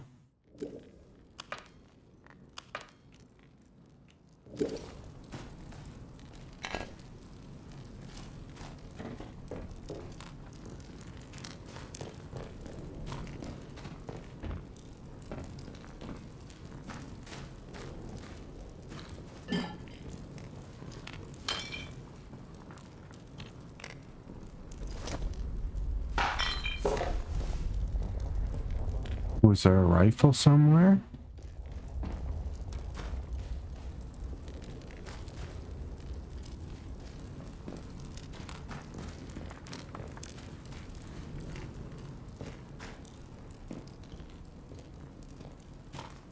No, I guess not.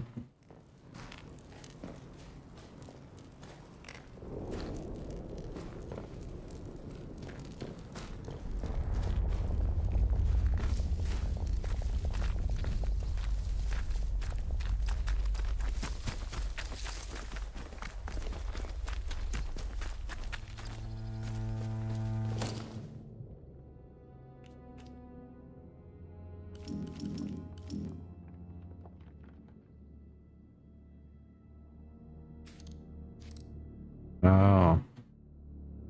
Trader camp. A village. A man called Nat told me he'd only heard a place called the Interchange in passing, but that it was likely part of the government research site buried underground. Pointed me towards someone who might know more, a trader called Molly, who usually camps out in the north of Slatdale.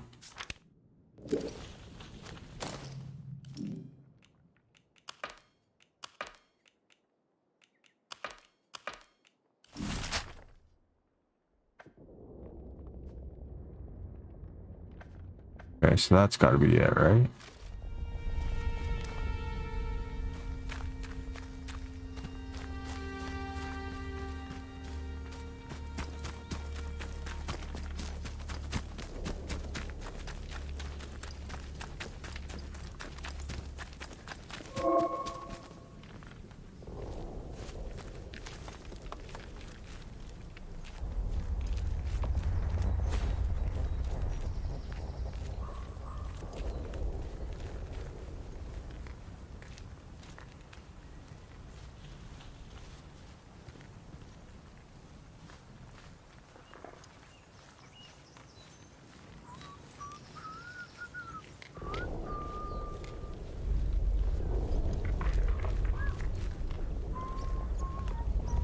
Oh shit.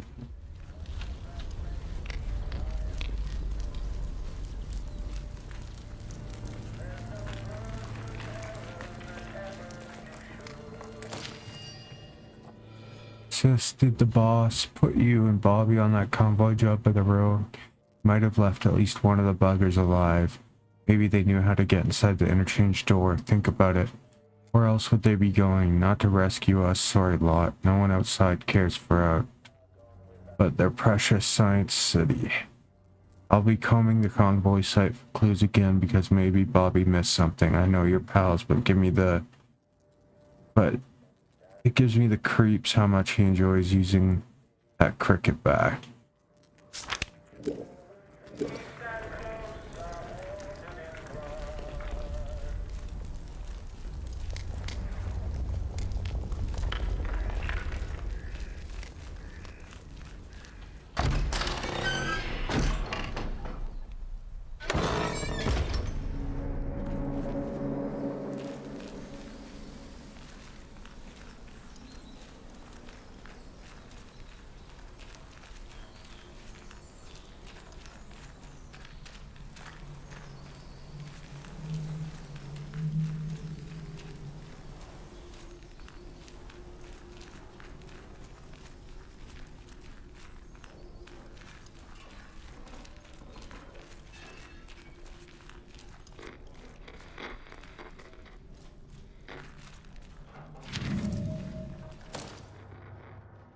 I don't care if it's some bugger in a naughty suit or the whole bloody army. This is our turf, and anyone who sets foot on it, we teach them a lesson.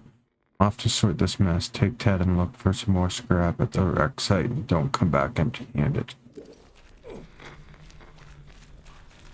Watch out! You'll be all right.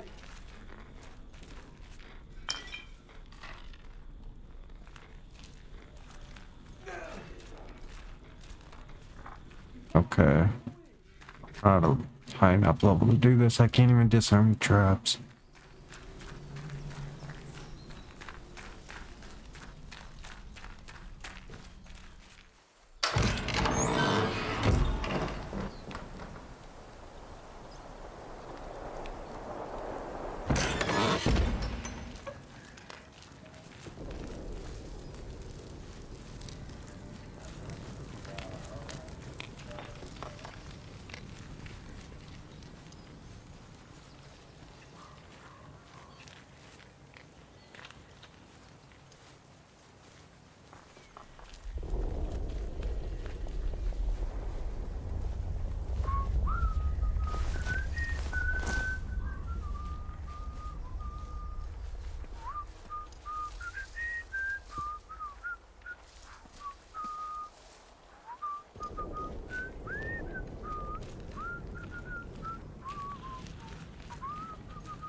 Let's have no strife.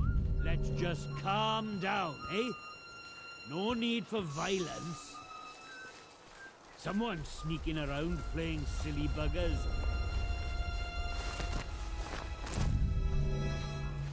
Don't be daft. Nobody wants trouble. Was that? Hey, better check it.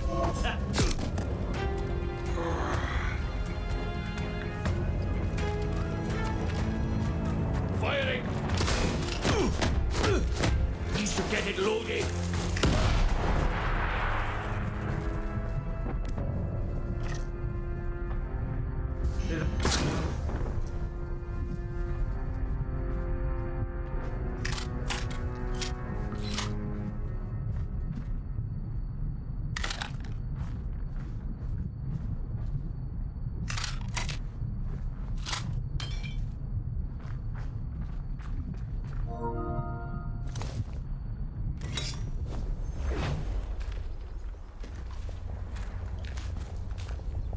Oh, he's over here.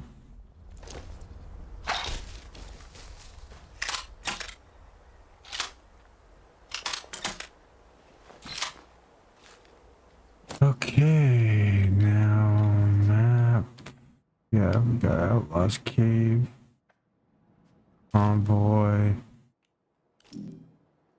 Backpack crafting.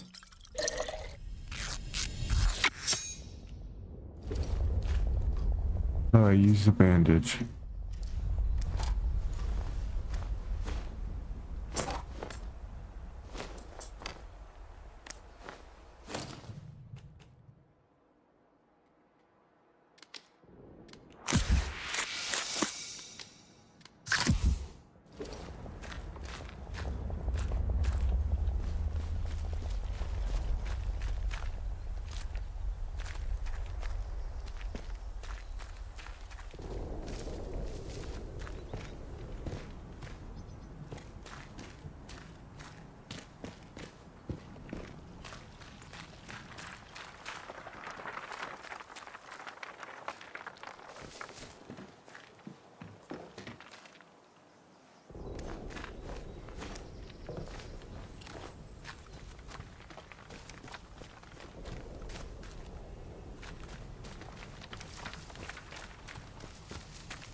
Come on then! What? Hey! That's right. I'll find you, mate.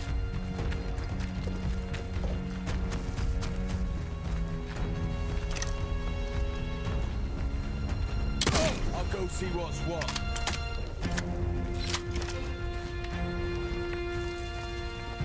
Dead body? No, it's one of ours.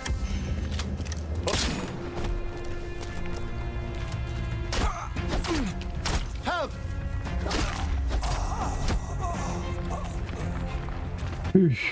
Stop!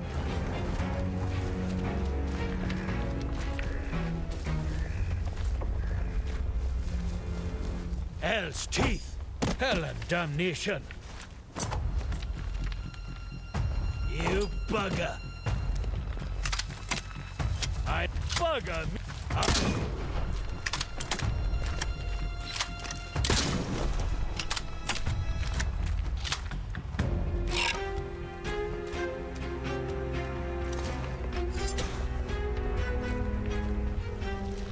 I can't believe I missed with the throwing axe. Where was that?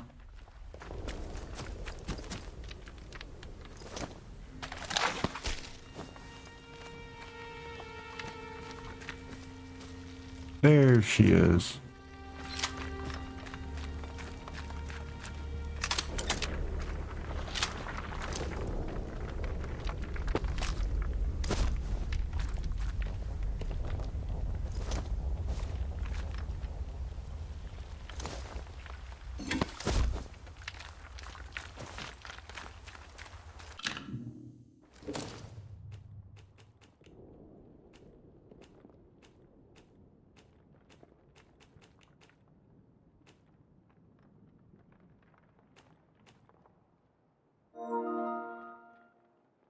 Rusty, rusty.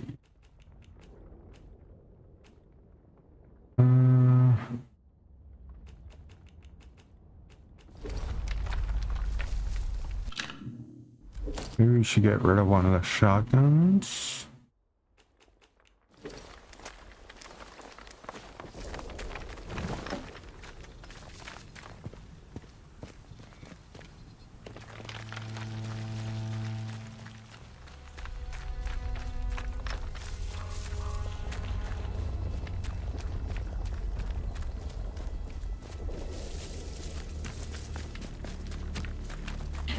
Well, I want to go back here and check through that cave, make sure I didn't miss anything.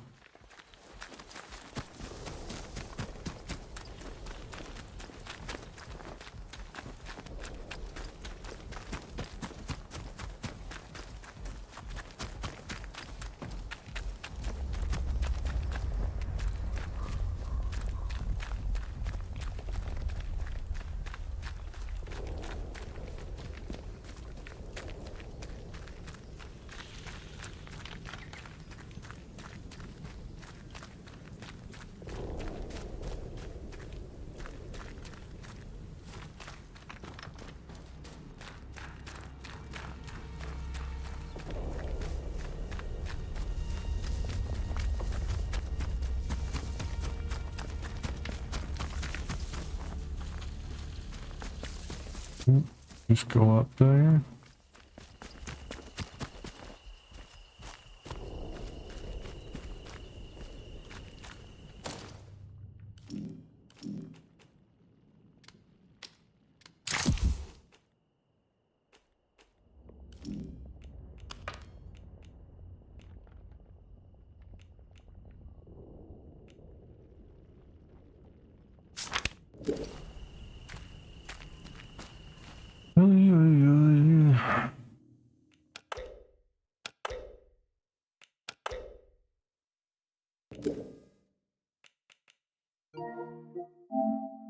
Not feeling it.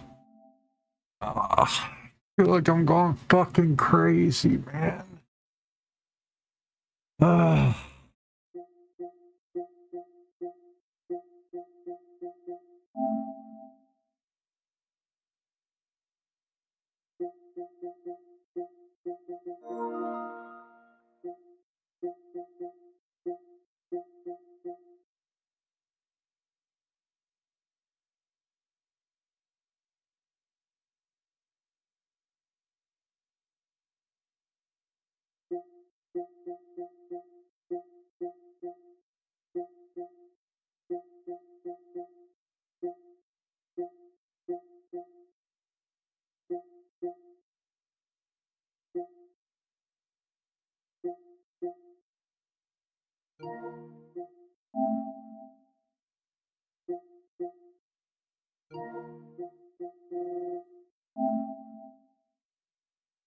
Okay, we're playing Lost Odyssey.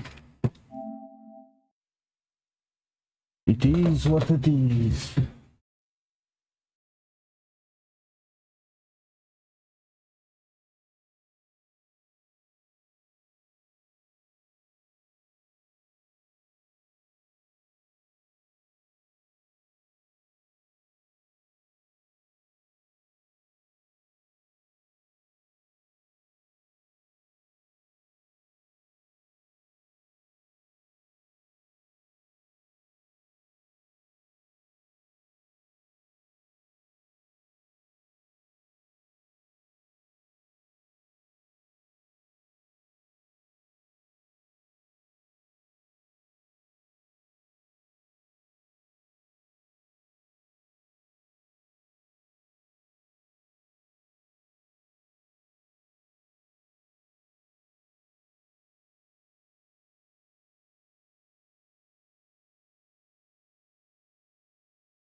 When people die, they just go away. If there's any place a soul would go, it's in your memories.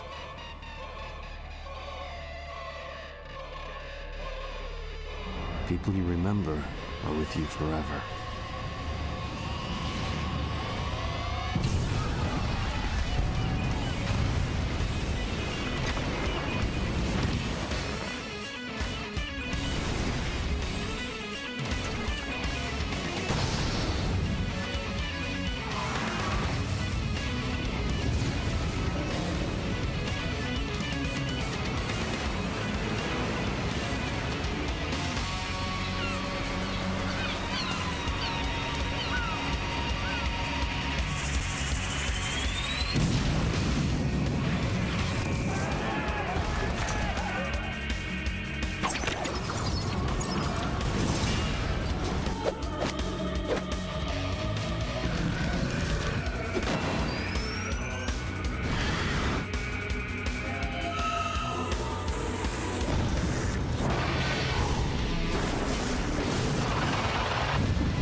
no use for the past.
When people die, they just go away. If there's any place a soul would go, it's in your memories.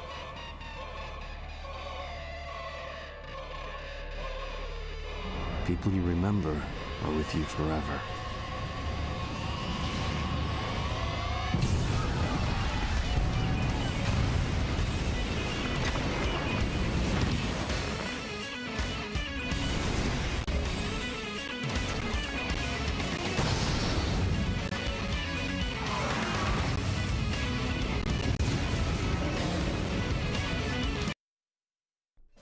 Alrighty.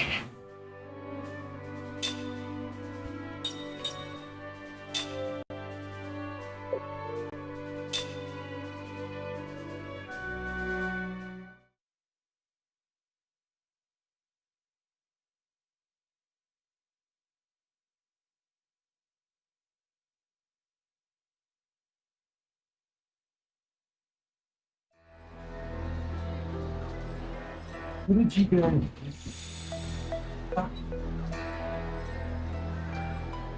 Sorry, guys.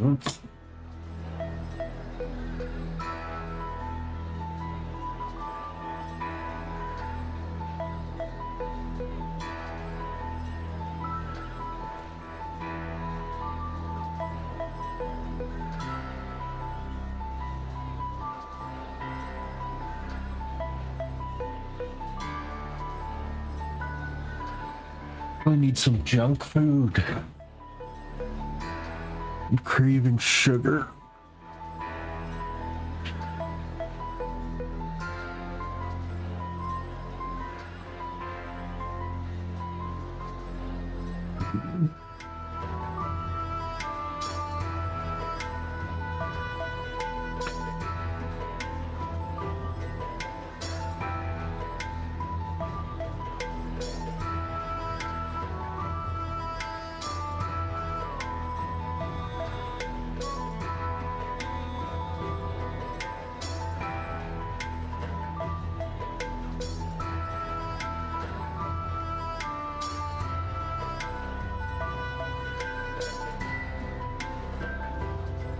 See what we got. Let me see if there's any Uber deals on. Yeah. KFC chicken. Nuggets.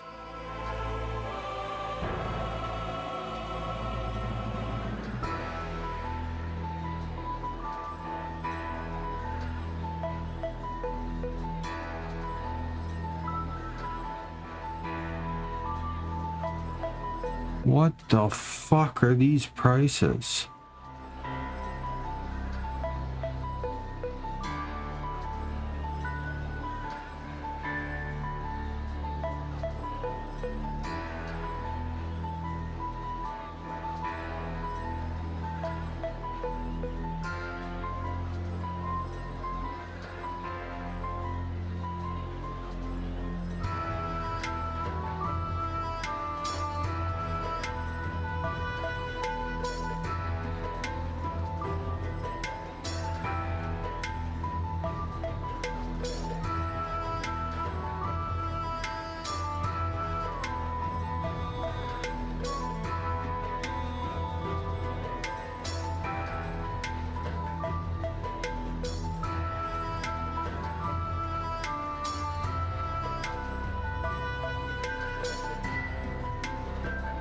Small scoop of ice cream is $8.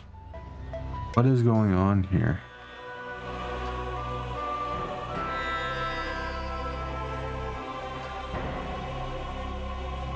These prices are absolutely fucking crazy. Slice of cheesecake, $20. Fuck off.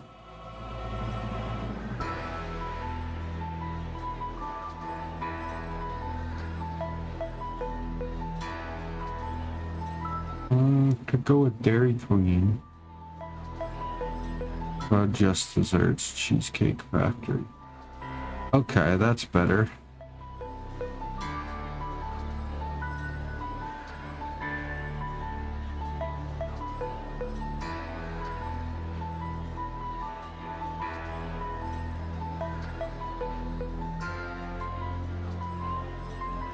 Oh, it's $100 for a cheesecake? Fucking stupid.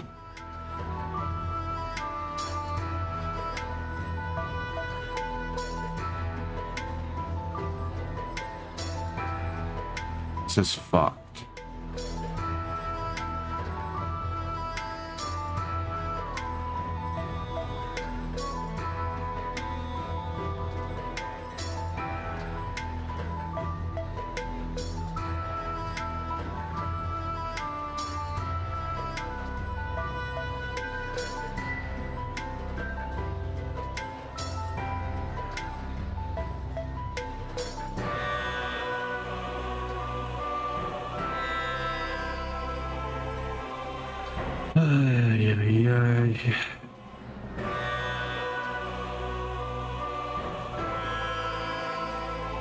I got some ice cream.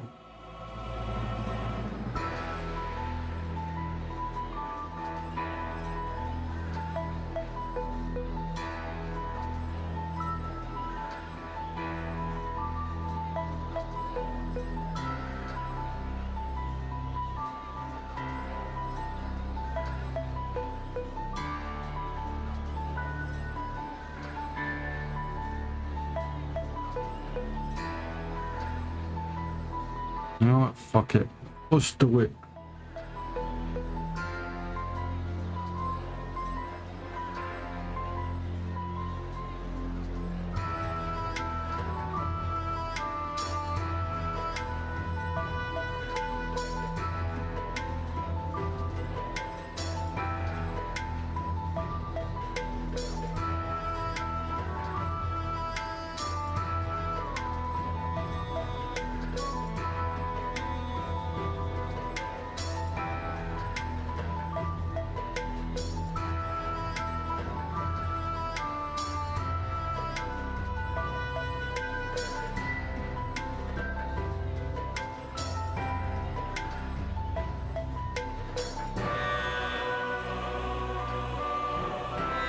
Fudge brownie, is that non-dairy? Yeah, it is. Fuck you. God damn it.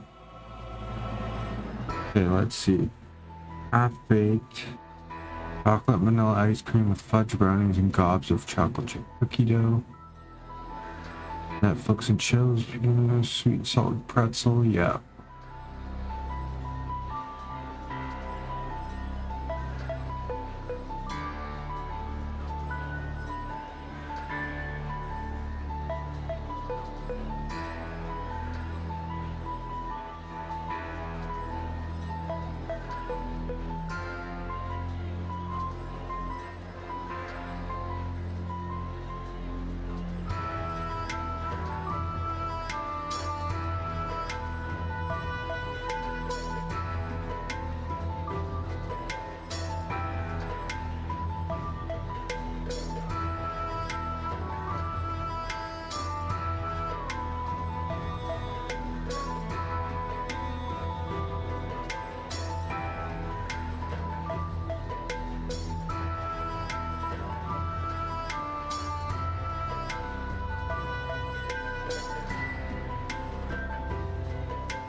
Here we go. Alright, I got 3 pints of ice cream coming. That should satisfy for a few nights.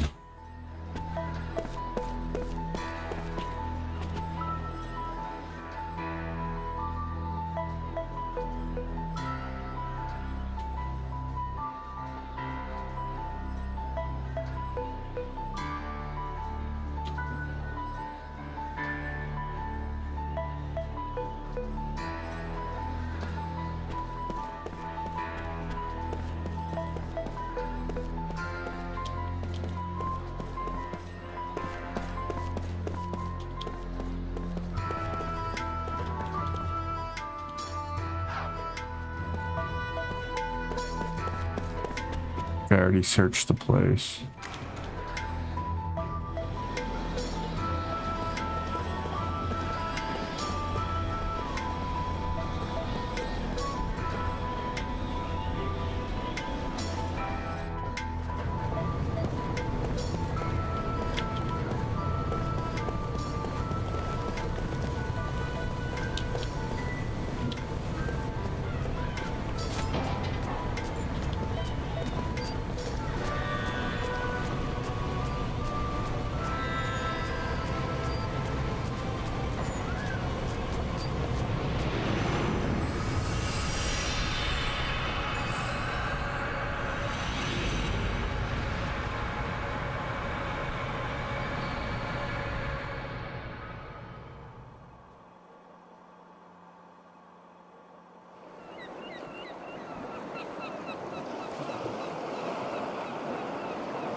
Lovely white flowers mark the town. They bloom on every street corner, not in beds or fields set aside for their cultivation, but blending naturally and in profusion with every row of houses, as though the buildings and the blossoms have grown up together.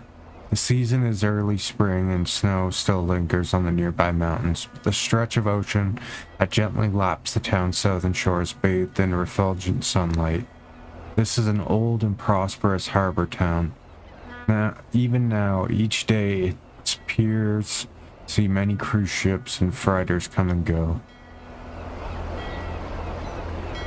Its history, however, is sharply divided between the time before and the time after an event that happened one day long ago. People here prefer not to talk about it, the watershed engraved upon the town's chronology.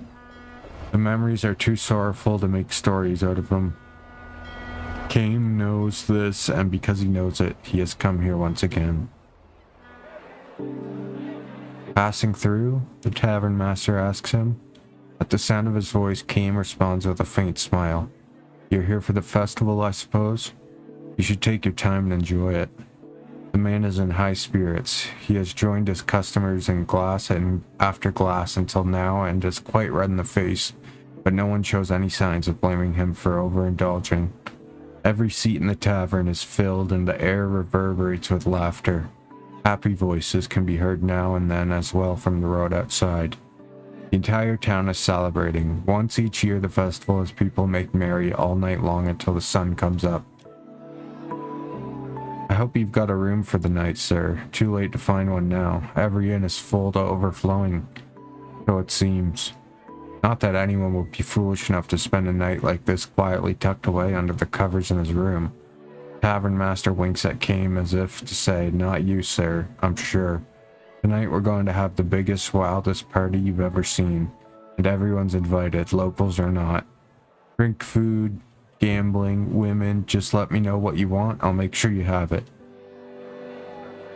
Kame sips his drink and says nothing. As he is planning to stay awake all night, he has not taken a room, though he has no plans to enjoy the festival either. Kame will be offering up a prayer at the hour before dawn when the night is at its darkest and deepest. He will leave the town, sent off by the morning sun as it pokes its face up between the mountains and the sea, just as he did at the time of his last visit. Back then, the tavern master, who a few minutes ago was telling one of his regular customers that his first grandchild was about to be born, was himself just an infant. This one's on me, drink up, says the tavern master, filling Kame's shot glass. He peers at Kame suspiciously and says, You did come for the festival, didn't you? No, not really, says Kame. Don't tell me you didn't know about it. You mean you came here by pure chance? Afraid so.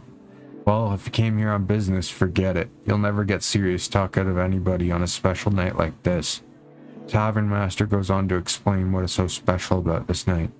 You must have heard something about it. Once, a long, long time ago, this town was almost completely destroyed. There are two kinds of events that divide history into before and after. One is the birth or death of some great personage, a hero or a savior. The other is something like a war or plague or natural disaster. What divided this town's history into before and after was a violent earthquake. It happened without warning and gave the soundly sleeping people of the town no chance to flee. A crack opened up in the earth with a roar, and roads and buildings just fell to pieces. Fires started and they spread in the twinkling of an eye. Almost everyone was killed.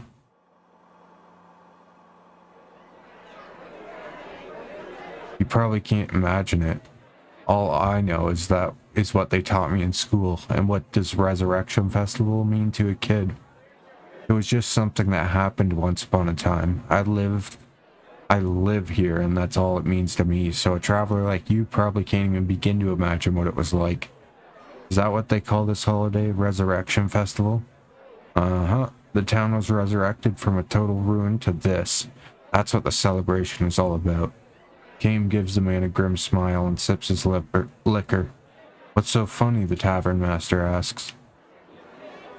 Last time I was here, they were calling it Earthquake Memorial Day. It wasn't a festival for this kind of wild celebrating. What are you talking about? It's been the Resurrection Festival ever since I was a kid. That was before you were old enough to remember anything. Huh? Before that, they called it Consolation of the Spirits. They'd burn a candle for each person who's died and pray for them to rest in peace. It was a sad festival, lots of crying. You sound as if you saw it happening yourself. I did. The tavern master laughs with a loud snort. You look sober, but you must be plastered out of your mind. Now listen, it's a festival night, so I'm gonna let you off the hook for pulling my leg. But don't say stuff like that in front of the other townspeople. All of our ancestors, mine included, are the ones who barely escaped with their lives. Kame knows full well what he's doing. He never expected the man to believe him. He just wanted to find out for himself whether the townspeople were still handing down the memories of the tragedy. Whether, deep down, behind the laughing faces, there still lingered the sorrow that had been passed down from their forefathers' time. Called away by one of his other customers, the tavern master leaves Kame's side, but not without first delivering a warning. Be careful what you say, sir. That kind of nonsense can get you in trouble. Really, think about it. The earthquake happened all of 200 years ago. Kame does not answer him. Instead, he sips his liquor in silence. Among the ones who died in the tragedy 200 years ago were his wife and daughter. Jesus!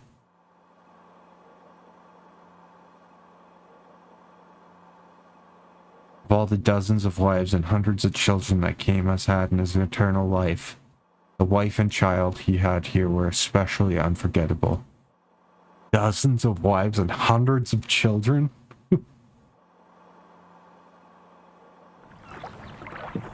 In those days, Kame had a job at the harbor. There were just the three of them, he, his wife, and their little girl. They lived simply and happily. Same kind of days that had preceded today would continue on into endless tomorrows.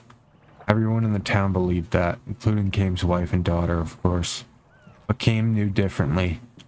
Precisely because his own life was long without end, and he had consequently tasted the pain of countless partings. Kame knew all too well that in the daily life of humans there was no forever. This life his family was leading would have to end sometime. It could not go on unchanged. This was by no means a cause for sorrow, however. Denied a grasp upon forever, human beings knew how to love and cherish the here and now. Kame especially loved to show his daughter flowers. The more fragile and short-lived the better. Flowers that bloomed with the morning sun and scattered before the sun went down. They were everywhere in this harbor town, lovely, white flowers that bloomed in early spring. His daughter loved the flowers. She was a gentle child who would never break off the blossoms that had struggled so bravely to bloom. Instead, she simply watched them for hours at a time. That year, too. "Look how big the buds are. They'll be blooming any time now," she said happily when she found the white flowers on the road near the house. "Tomorrow, maybe?" Kane wondered aloud. "Absolutely," his wife chimed in merrily. "Get up early tomorrow morning and have a look." "Poor little flowers, though," said the daughter. "It's nice when they bloom, but when they wither right away." "All the better," said Kane's wife. "It's good luck if you get to see them blooming. That makes it more fun." Oh shit. Ice cream's here.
Fuck, I was craving something sweet. Jesus.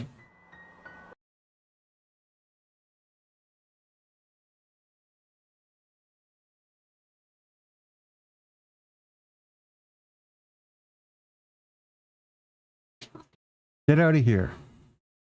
Get.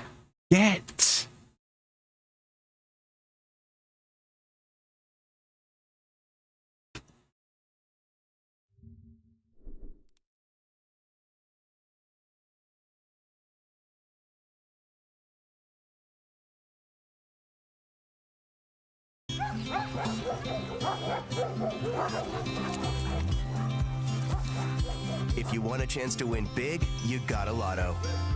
We back. I believe we're talking about the journalist. Who's this about? Who's this about? Before this video starts, Who f***ed around and found out Sensitive Society? By the way, one of the best YouTube channels on Twitch. I just want to let everyone know that I am risking my life out here, okay? Oh, we're talking about the game journalist. Oh, yeah. Okay, Anissa, right? Okay, let's hear about it. Oh, I know lots about this bitch. I'm putting my life on the line because I am messing with the Yeah, this is not iDubbbz's girlfriend. Yeah, this is a whole different monster, bro. Holy shit, what the fuck am I looking at? Kotaku journalist, a former Kotaku journalist. Bro looks like the Sith IRL. Like, are you telling me this bitch doesn't get controlled by the dark side? Like, you better be lucky you're looking at this bitch through a monitor. Otherwise, she can force choke your ass. Like, I'm telling you, bro. With a Kotaku journalist, a former Kotaku journalist, who is pretty intimidating, okay? She loves to pick fights. She loves to go after people. You know who this chick looks like? Hold up, where is it? Bald girl, D&D movie. Can I find this character?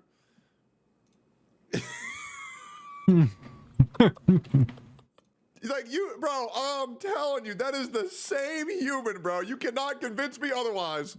I mean, this is what happened to Asmongold and many others who've been critical of her. And if you have a problem with that, come fight me physically, bitch. Wait, that's her? No. I would like to say I would love to fight any woman.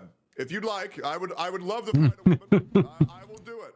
Out of brain, and it's very scary for me, but I will step up to the plate. I would love to. I would love the box. Would be great. What, taking you up on that yet? No, because they're all pussies. You might be asking yourself, yo, who is this? That insane person goes by Elisa Mercante, and like I said before, she used to write for the very fallen off page that goes by Stop listening. I believe in equality. I believe that women and men can fight just as well as each other. So why wouldn't I be allowed to fight a woman? Why wouldn't I? I think it'd be great content. Why not? I'll even fight two at the same time. Love to box. Kotaku, which is a gaming website where you can get all your top 10 funniest dank moments of 2017, but she recently got fired because, well, she's fucking insane. And yes, she's a Hassan Piker fanboy. Surprising absolutely wow. No one. A fate worse than death. You gotta be so fucking dumb to support a guy who went to a fucking brothel with children at it, with at least one child confirmed. The guy has admitted he's gone to a Diddy party. He's called the police on his ex-girlfriend just to fucking harass her. His fucking father, because we're going after fathers now, right, is the guy who's responsible for the October 7th terrorist attacks. His fucking uncle's a fucking sex pest. Like, I mean, good Lord. And did you hear the shit he said about women when he was fucking younger? It's fucking ridiculous. Why are we supporting this guy? Oh yeah, because we're fucking dumb. A whole article, Lacey. I have friends who like Hassan. That's okay, Gravy. That's all right. Some people have autism, and that's okay. Hassan, okay, this is journalism. She also made this amazing article, Dear Video Game Industry, please name a woman. That's the type of articles this individual writes. But the biggest article she ever wrote, and this is what essentially destroyed her career, was this article about Sweet Baby Inc. This is a super long and complicated Sweet Baby Inc. What a disaster. Situation that will legitimately take me 15 to 20 minutes to explain it. But if I could just make a quick summary of it. All this started because a Steam user created a curator tool on Steam listing games Sweet Baby Inc. are credited on, and it would show on screen if they worked on it, if they didn't. Then someone who worked at Sweet Baby Inc. or someone affiliated with them trying to get that Steam user banned, and that tool removed the whole goal of Sweet Baby Inc. so the video game has more diversity. I'm simplifying this as much. Yeah, so Sweet Baby Inc. was essentially like forced diversity in video games, very progressive, very woke, where they decided, you know what if we make games gay as fuck? Some people didn't like it, obviously, and everybody has the right to not like the content that they're consuming. That is our right as citizens of this earth. Much as I possibly can, just so you guys get the context. And fast forwarding, about a year later, she's beefing with Asmongold, pretty much wants to destroy this guy's life. By the way, do you remember that girl that worked at Kotaku and then she wrote the big article, the Brutus article? Here at Asmongold Clips Enterprises, we do not forget, March 25th, Alyssa begins the encounter, asking for dirt on Asmongold on an alleged hit piece documenting his shift. And then Alyssa begins a barrage of tweets about my client's lackluster appearance when she started replying to tweets that had nothing to do with the Sweet Baby Inc. situation. And then she crossed the line when she started liking and retweeting tweets calling... Oh, God, I wish I had an editor that could do this shit, bro. Do what? I am out here editing 33-hour, I mean 24 hours a day, barely sleeping. You even forgot to bring me food yesterday. What? I am editing. Just go back to the video, Baldy. Go back. Asmongold, a racist and a transphobe in an attempt to have him lose his... What are you gonna do to me? Come on, we're leaving now.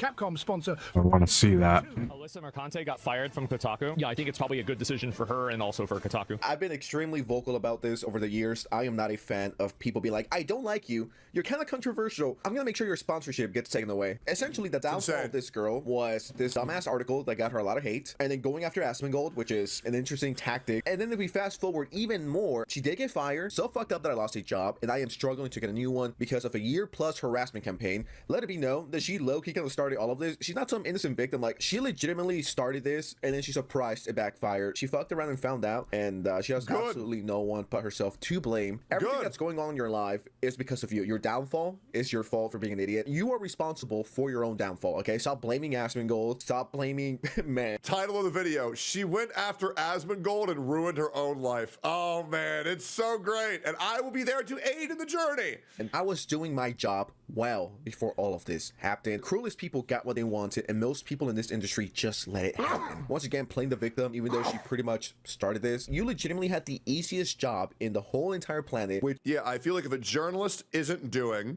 their job, which is telling what a game is like and the pros and cons, and instead are journaling on these games and these events, attempting to force agendas and force narratives that don't need to be there, I feel like they should lose their job. Why wouldn't they?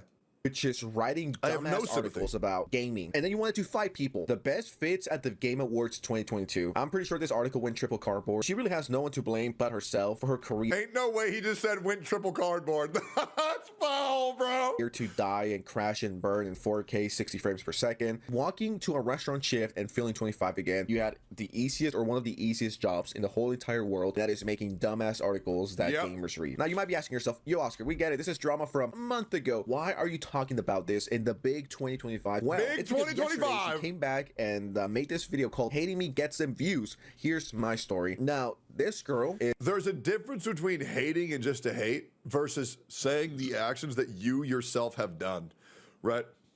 There's a big difference. Hating is what Hassan and his orbits do, right? Stating facts is things what like sense of society and Asmongold does, right?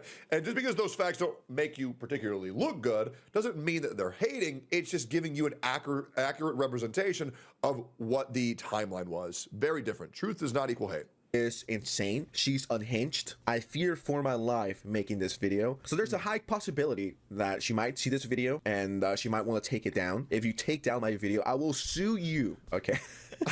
I will sue you into you're literally homeless. I will make sure you're more homeless than you are already. I will make sure you pay me those Kotaku royalties, which I'm sure you get about 50 cents per month. If you appreciate me risking my life, essentially, for this, make sure you go to Advanced GG and use my code Society30 at checkout to get yourself a good-ass, delicious powder energy drink, any flavor, any shaker cup, whatever you want. 30. Personally, I prefer Gamer Subs using code BALDY, but obviously you guys do whatever you want. % off. Not only do you get a delicious drink, you also get a sweet-ass discount. Have I mentioned that all of the drinks have zero sugar and them and the caffeine? That's amazing. Delicious. That's I love that. I love that. Now we can get back into the Great, slot, I love that. My name is Alyssa Mercante. I'm a freelance entertainment and internet culture journalist based in Brooklyn, New York. In March 2024, I wrote a story that would forever change my life. Oh my I didn't God. expect it to. It was just a report dispelling a conspiracy theory that had gained traction in the dank caves of the internet, in the same spaces where people convince themselves that furniture sites are trafficking children, or that there's a ring of Satan-worshipping cannibals in Washington, D.C. The story laid out the core tenets of this particular conspiracy theory, that a single video game consultancy firm known as Sweet Baby Inc., led by a black Canadian woman, was forcibly injecting diversity into some of the video game industry's biggest titles. Yeah. That's what they were doing.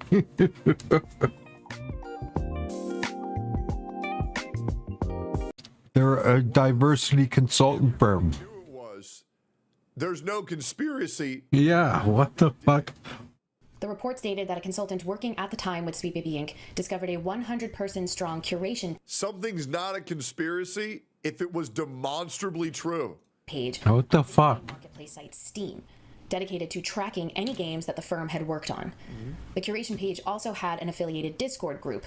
The Discord chat was filled. Yeah, why do you think it had so many downloads if it was a conspiracy? Why do you think so many people were using it if they weren't doing that shit? I wonder. With racist jokes, misogynistic memes, and homophobic hate. Oh no. 2025. Oh man, don't use all chat in League of Legends. Base? that sounds like my place to be at. Now, she conveniently leaves out the part where some people over at Baby Inc. went after the guy and wanted to take down his page to know if Baby Inc. was involved in any way, shape, or form, which is like, if you have nothing to hide, why would you want to take that down and fuck with that guy? You know what I mean? It just doesn't make any sense. And this conspiracy theory isn't true. Why would you want to take him down? I hate these fucking people because they're always playing the fucking victim and pretending like they didn't do anything wrong. And the reason why I hate when people play the victim is it makes it a lot harder for victims to actually speak out and be taken seriously. It's probably one of the worst things, because now whenever you are a victim, everybody says that you're playing the victim. And it's very difficult to traverse in big 2025 when you've actually been wronged, and because there's so many fucking fake victims out there that the real victims can't get any justice. It's pathetic. To deserve the harassment, and if you don't know better, you would be like, man, poor girl, I feel so bad for her. I kind of want to give her a hug. If we look at the 2,000 comments, no, Ryan, going near that bitch with a 20-foot pole, absolutely not. The top one says, remember when you asked girls to fight you and then ignore everyone who offered it? Didn't you ask for a fight? Play stupid games, win stupid prizes. This video has a lot of misinformation. Information is selected and edited to make it look like she is the victim. She's not innocent in all of this. Do like how you skipped over the harassment campaign you and other people started against the Steam curator group. You act like a victim. Yeah, but that wouldn't suit her narrative, so why would she talk about it? But you are the true bully. That's the difference. You sought to cancel people, and karma came back full force. Now that you know all this context, you can see right through her BS, right through her lies. These are the kinds of messages I received immediately after publishing that piece. Hang yourself, traitor. The email sent to my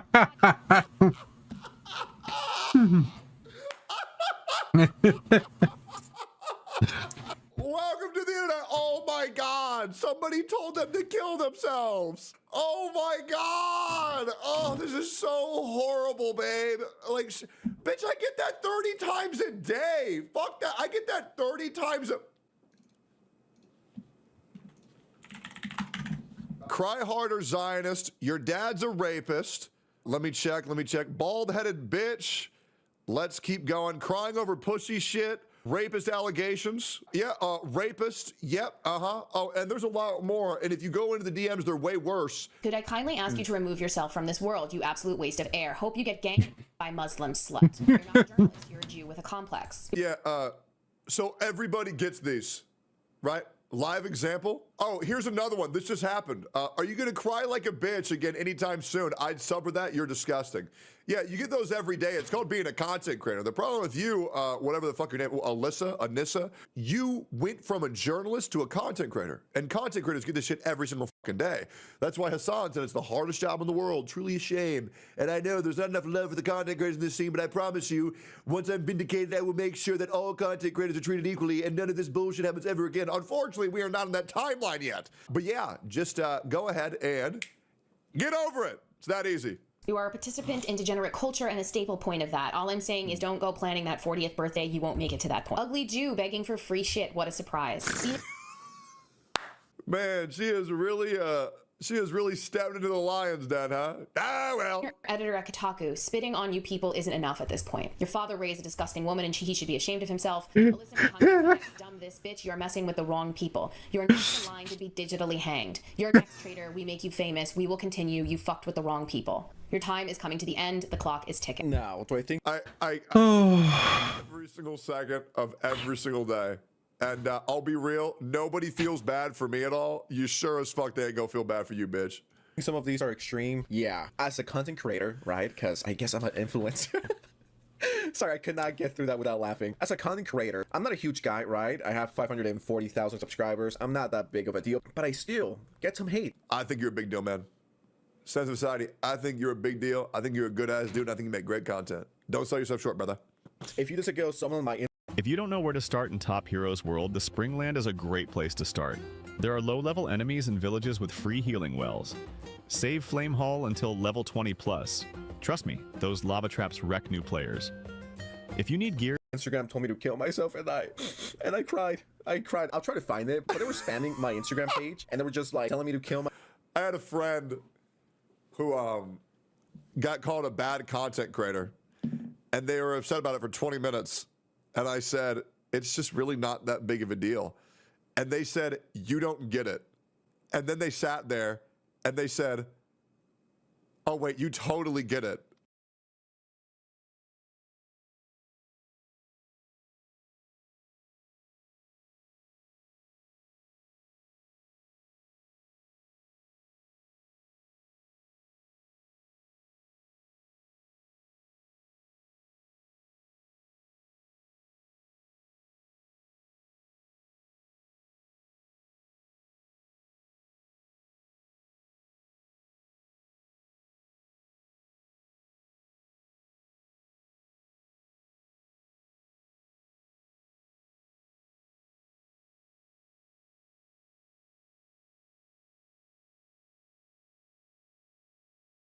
You're right. I think I'm being a baby. I was like, brother, you think I don't get hate messages? Brother, people hate me so much they going after my family. Hopefully I'm allowed to hang out with my brother. I will warn you guys, my brother has killed people. He has. And you know, he was in the military. Hopefully I'm allowed to hang out with him. We'll see. Myself and stuff like that, and it's like it comes with the territory for better or for worse. And if you can take it, don't fucking be a social media influencer or a content creator or whatever the fuck, because everyone gets that. That means I killed people too, guys. The first person to ever receive hate online. Like, there's people, like, I know that there's people on Twitter and Reddit and YouTube that don't like me, and that's completely fine. I'm okay. What's your brother's KDA? Oh, bro, it's so fucking high. He worked artillery, so he would like drop bombs on people. You know what I'm saying? Big KDA, big KDA. I actually have no idea what my brother's on. I'm just talking out my ass. I have no idea. Hey, I don't really talk about my family's like war history because I know it fucks them up, so I just don't talk about it. And that's just the internet, okay? Now, how do I feel when people tell me to kill myself? I mean, I've been doing this for 4 or 5 years, so I'm pretty numb to it. I mean, I don't care. It does not ruin my day. If you cry or your feelings are seriously hurt over someone telling you to KYS yourself, you're a fucking baby. I was getting hundreds of messages across Twitter, Instagram, my work email, my private email, and elsewhere. Not one to have my integrity questioned or my name smeared, or to just lay down and take it. I pushed back against these detractors. At the same time, a whole host of YouTube videos began cropping up that were about me, my life, my work, and anything else I had ever done online. They were full of harassing statements, libelous statements, defamation, misogyny, homophobia, and everything else you'd expect from a group of people who use rage bait to make money on YouTube. If you did nothing wrong and stinky gamers were just after you for no reason, I would be like, damn, I kind of feel bad for you, you know? Yeah, absolutely. Because there are a lot of people who get hate trained for no fucking reason. This is not one of those scenarios. What I mean, like, people are being so rude. This is insane, guys. Come on now. This is not one of those scenarios. The case. You're not the innocent victim you claim to be in this video. It's not Asmongold's fault. It's not the gamer's fault. It's your fault for being a fucking moron. I just want to talk about this briefly because I'm like, ain't no way this chick is now playing the victim after everything she did. She's literally a cry bully. That's exactly what she is. Now, absolutely. Said, what do you guys think of the situation? Leave it in the comments below. I'm always reading them. What do I think? I think the bitch is dumb as fuck.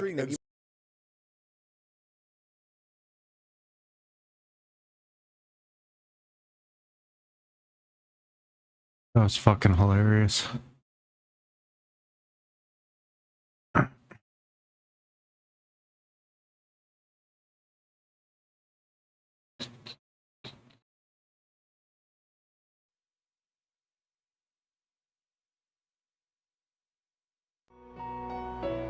May be fun for us, answered the girl, but think about the poor flowers. They work so hard to open up and they will wither that same day. It's sad. Well, yes, I guess so. A momentary air of sadness flowed into the room, but Kame quickly dispelled it with a laugh. Happiness is not the same thing as longevity, he claimed. What does that mean, Papa? May not bloom for long, but the flower's happy if it can open up to the prettiest blossom and give off the sweetest perfume it knows how to make. Well, it is blooming. The girl seemed to be having trouble grasping this and simply nodded with a little sigh. She then broke into a smile and said, "It must be true if you say so, Papa. Your smile is more beautiful than any flower in full bloom." He should have said it to her. Kame later regretted that he had not. The words he had uttered so carelessly, he came to realize, turned out to be something of a prophecy. "Well now, young lady," he said, "if you're getting up early to see the flowers tomorrow morning, you'd better go to bed right now." "All right, Papa, if I really have to." "I'm going to bed now too," said Kame's wife. "Okay then, good night, Papa." His wife said to Kame, "Good night, dear, I really am going to bed now." "Good night," Kame replied, enjoying one last cup to ease the day's fatigue. "Stop it, Torgal!" These turned out to be the last words his family shared. A violent earthquake struck the town before dawn. Kame's house collapsed into a heap of rubble. Kame's two loved ones departed for that distant other world before they could awaken from their deep sleep and without ever having had the chance to say good morning to him.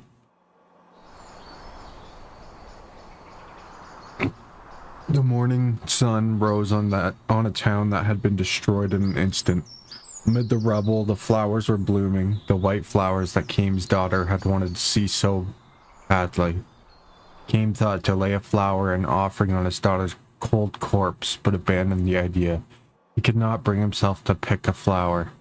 No one, no living being on the face of the earth, he realized, had the right to snatch the life of a flower that possessed that life for only one short day. Cain could never say to his daughter, "You go first to heaven and wait for me. I'll be there before long."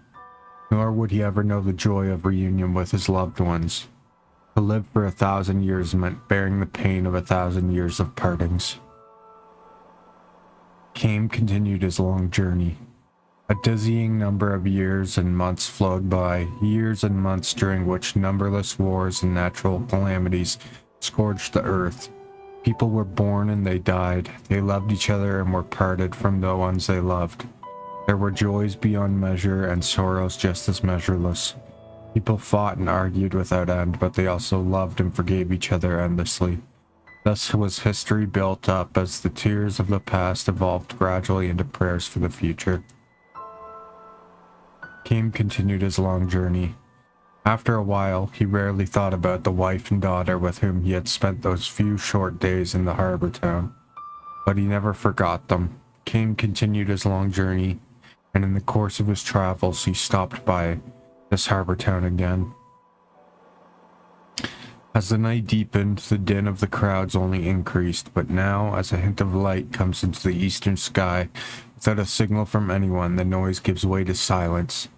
Cain had been standing in the town's central square. The revelers, too, have found the way here one at a time, until almost before he knows it, the stone-paved plaza is filled with people.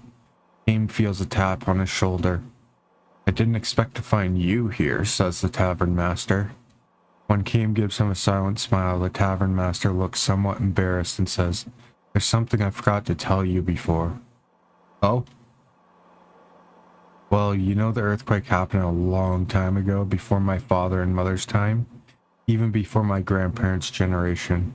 Might sound funny for me to say this, but I can't imagine this town in ruins." "I know what you mean.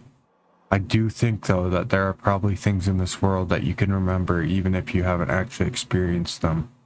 Like the earthquake, I haven't forgotten it, and I'm not the only one. It may have happened 200 years ago, but nobody in this town has ever forgotten it. We can't imagine it, but we can't forget it either." Just as Cain nods again to signal his understanding of the tavern keeper's words, a somber melody echoes throughout the square. This is the hour when the earthquake destroyed the town. All the people assembled here close their eyes, clasp their hands together, and offer up a prayer. The tavern master and Cain among them. The Cain's closed eyes come to smiling faces of his dead wife and daughter. Why are they so beautiful and so sad, these faces that believe with all their hearts that tomorrow is sure to come?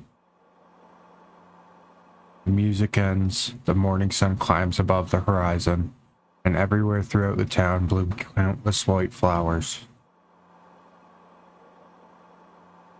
In 200 years, the white flowers have changed. Scientists have hypothesized that the earthquake may have changed the nature of the soil itself, but no one knows the cause for sure. The lives of the flowers have lengthened. For before they would bloom and wither in the space of a single day, now they hold their blooms for 3 and 4 days at a time. Moistened by the dew of the night, bathed in the light of the sun, the white flowers strive to live their lives to the fullest, beautifying the town as if striving to live out the portion of life denied to those whose tomorrows were snatched away from them forever. Damn.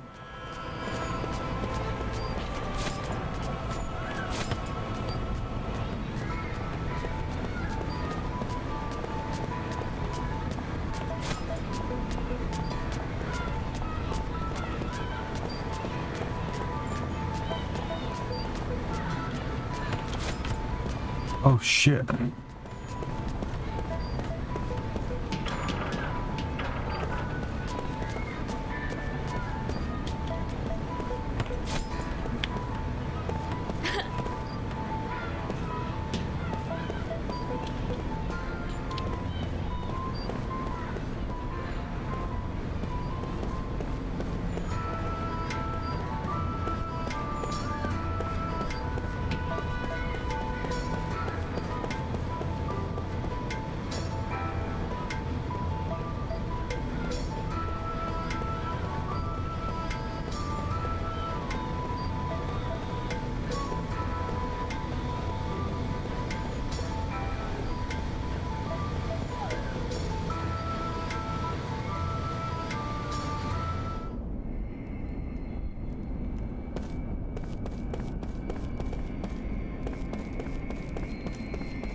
Ah, fuck.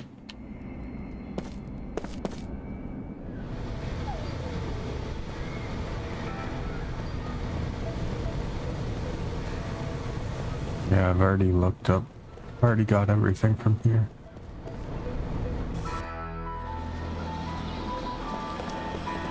A vibrating kitty, eh?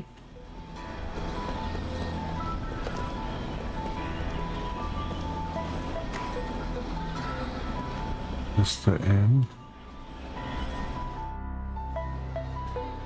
Yeah.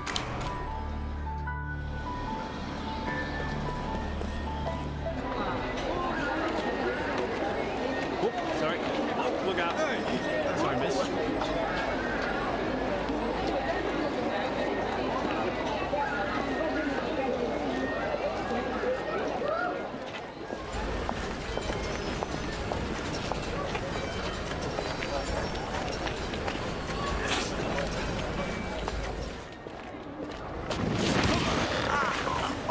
Jesus. Let go! My throat!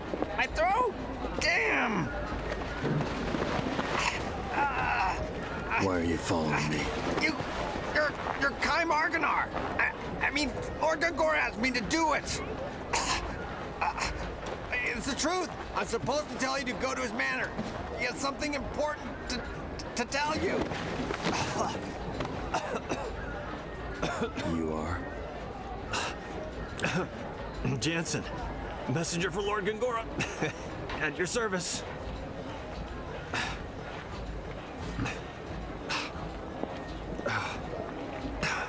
Man, what an attitude. Jeez whiz.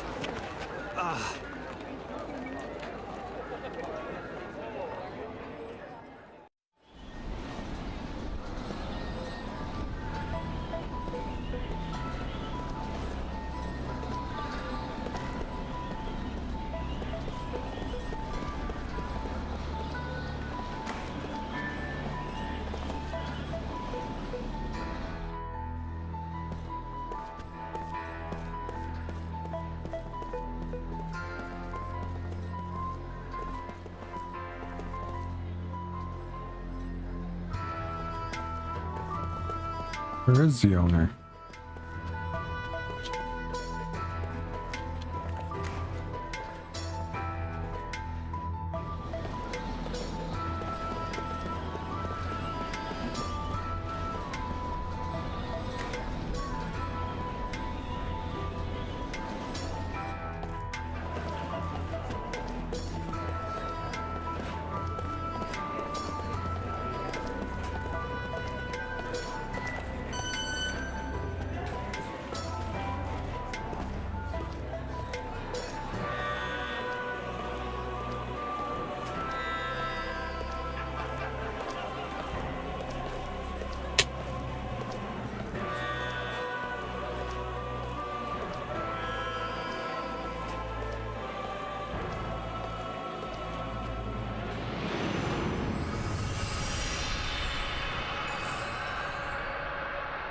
Other one.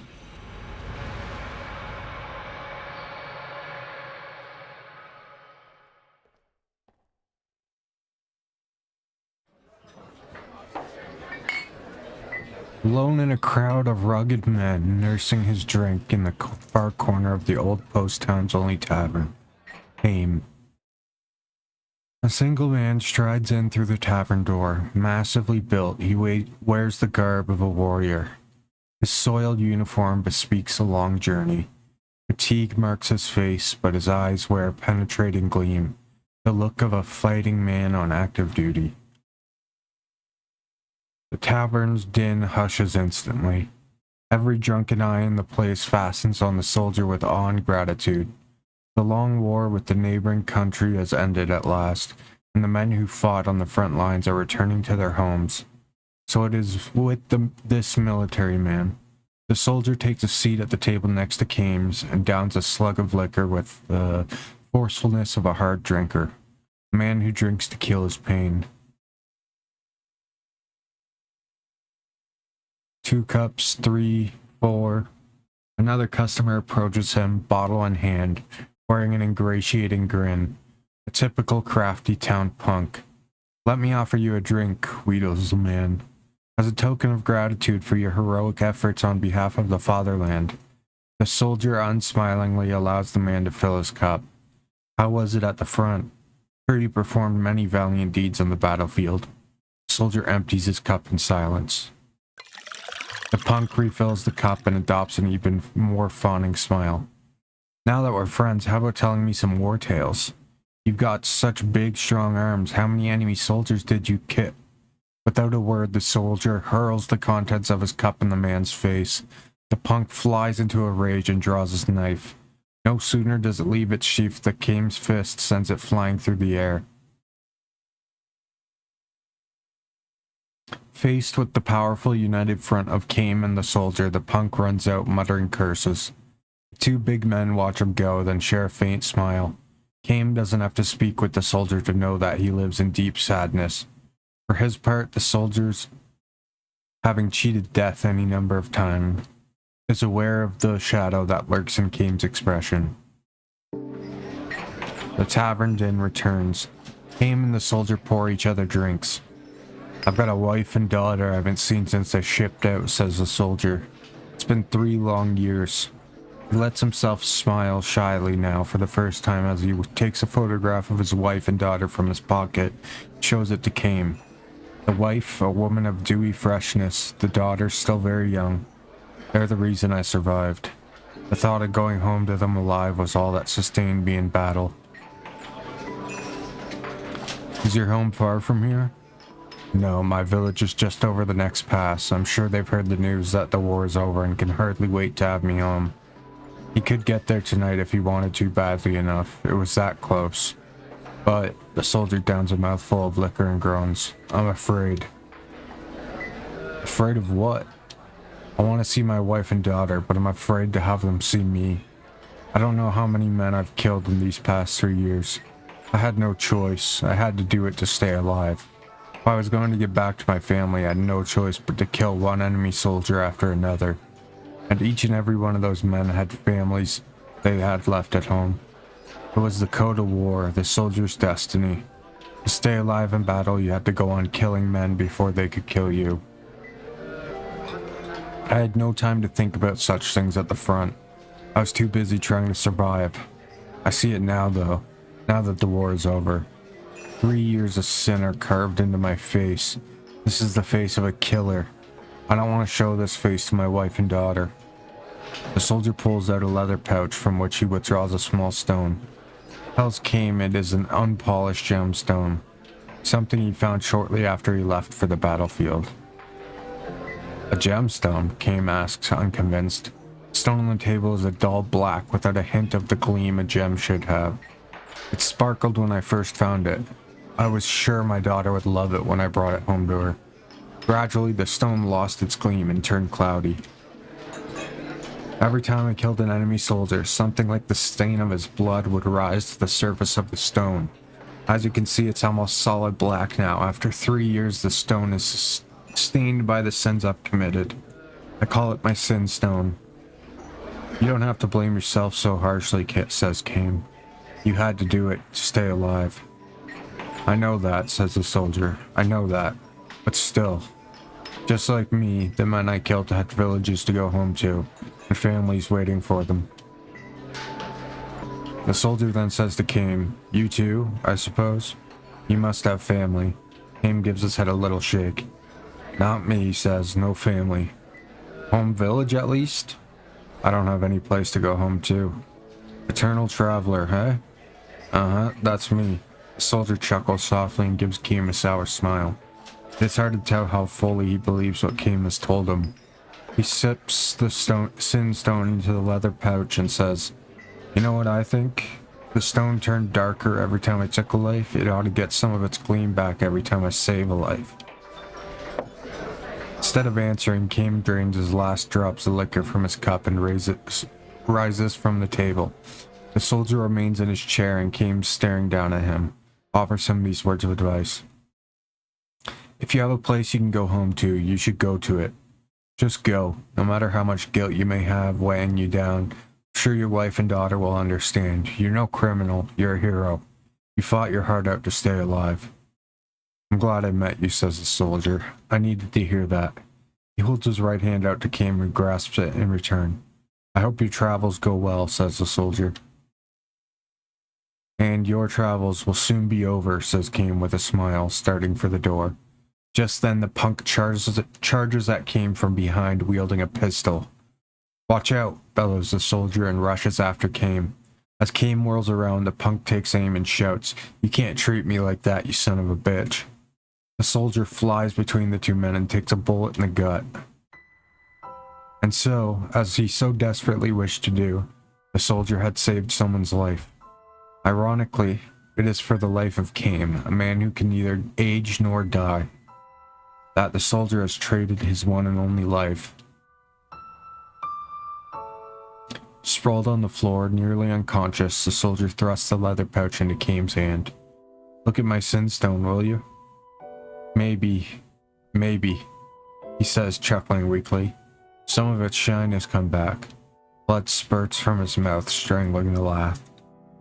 Kane looks inside the bag and says, "It's sparkling now, it's clean." "It is?" gasps the soldier. "Good, my daughter will be so glad."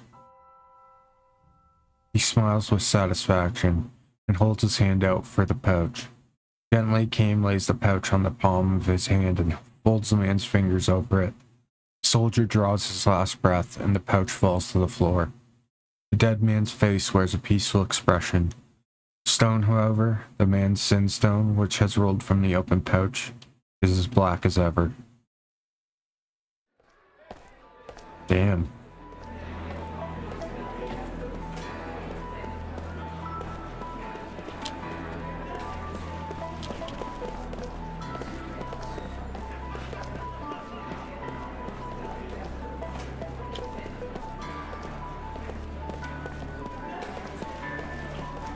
That was a rough story.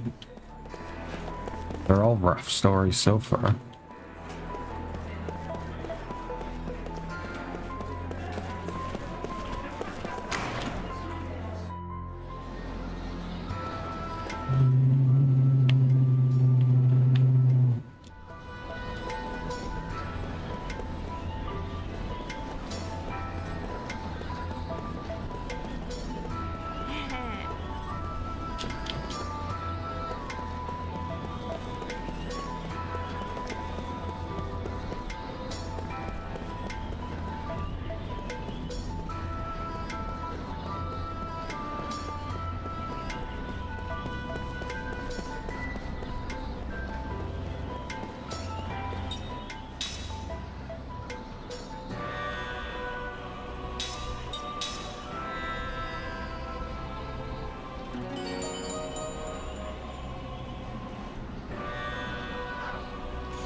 Okay.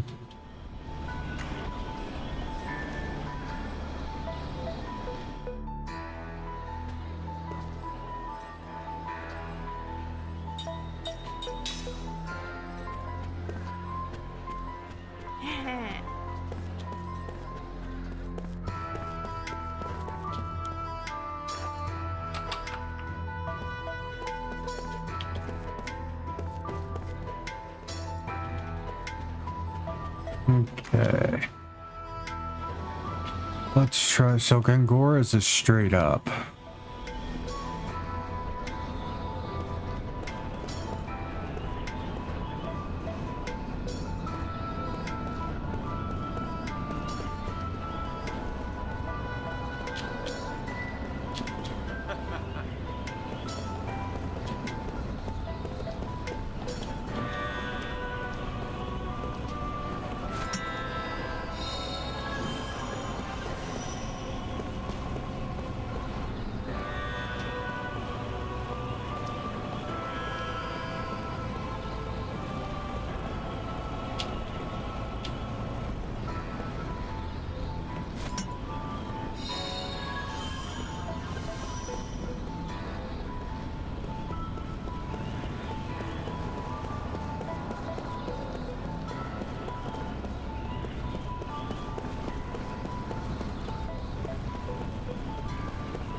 Okay.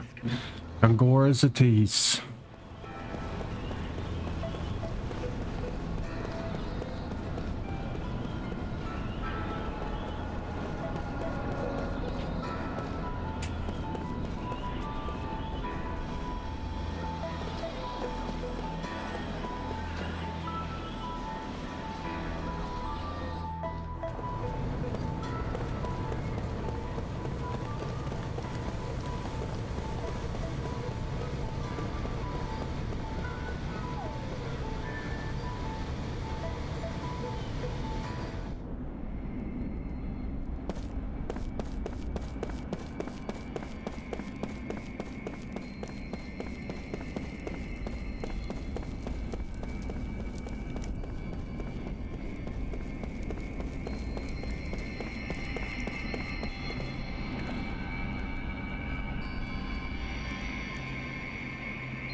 House arrest is going too far. I have firmly opposed Roxian on this. Do not despair, Gongora. Thank you, Your Majesty. It is much more than I could have asked. Your father would have been pleased. I could never fill my father's shoes. And now that Ura is a republic, I am simply a citizen like everyone else. I am no longer Your Majesty. I respect the royal blood that flows in your veins. It is only fitting that I offer the respect you're due. Do not be foolish. People will think you're a dissident who wants to restore the monarchy. I'm truly happy that you have come to see me. You've always been so kind. You taught me the rudiments of magic. I cannot help but be kind to you in return. I cannot understand Roxian. I believe he intends to stop work on Grand Staff. It makes me angry, Gongora. Our entire nation has benefited from magic energy, yet he does not understand the significance of Grand Staff.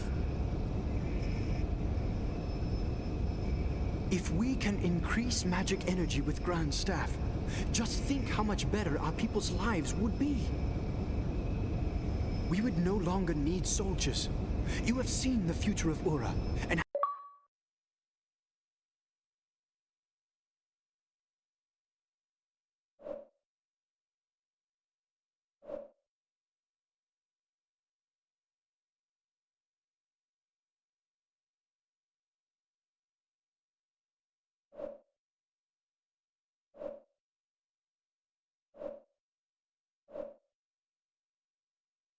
how Grand Staff can make it happen.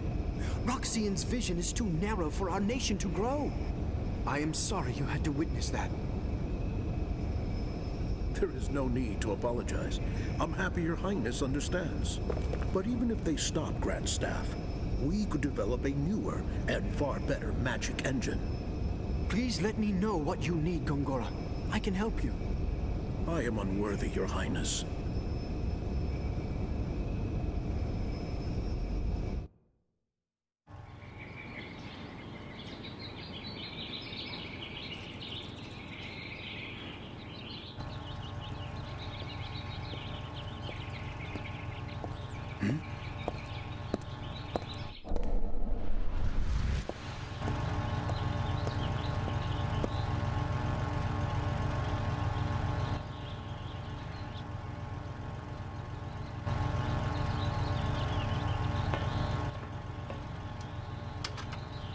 Please, go in.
that woman.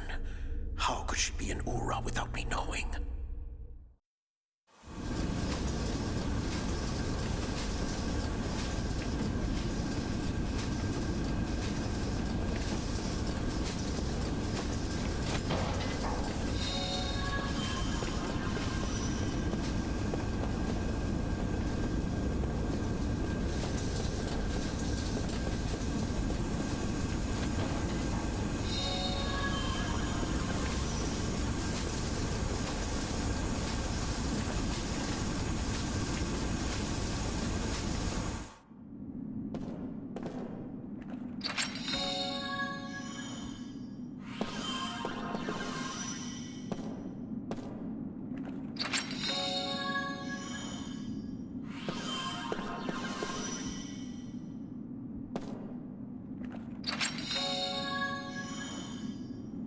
Hawkeye?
Good, you're here.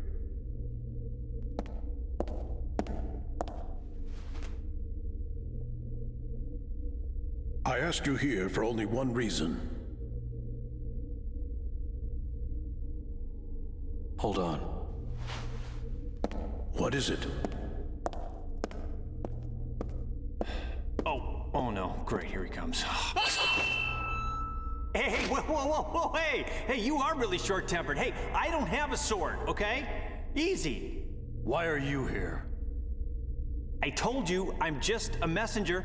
I came to see if you really come or not, which you have, so that's good. That's enough, Kaim. He's on our side.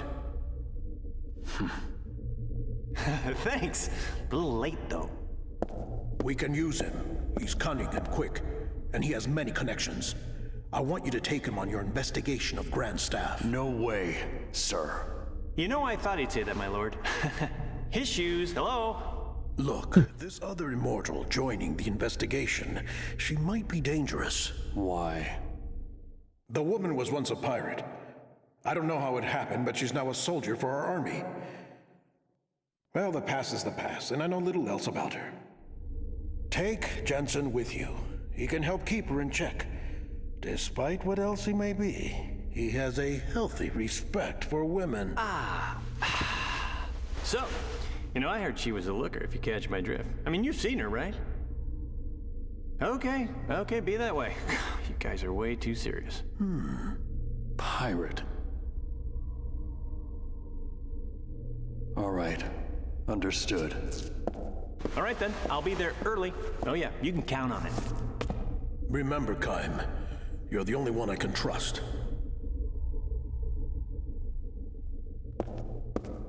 I can't leave here for a while. The Grand Staff is my life's work. So if something is wrong, I want you, with your immortal powers, to find out what it is. Understood? You'll be briefed later. You should go now. I'll be right behind you. Oh, he's gonna be fun to work with. This is for your trouble. Wow, nice. You know, my lord, I've been thinking, working with this guy, it's like playing with fire. I mean, did you see his eyes? I mean, that's creepy. I got a bad feeling about this whole thing. I mean, this little guarantee is not gonna be enough, I'm afraid, to keep an eye on him. You're gonna have to give me a little bit more, you know what I'm saying? You're already under a magic contract. Don't get greedy. Whoa, hey, okay, that's some serious mojo, buddy. Easy, easy. Is your fee still unsatisfactory? Okay, not funny. I'm not laughing, okay? I didn't stick my neck out for this, okay? Jeez, everyone's a pain in the ass. I'm taking a bath.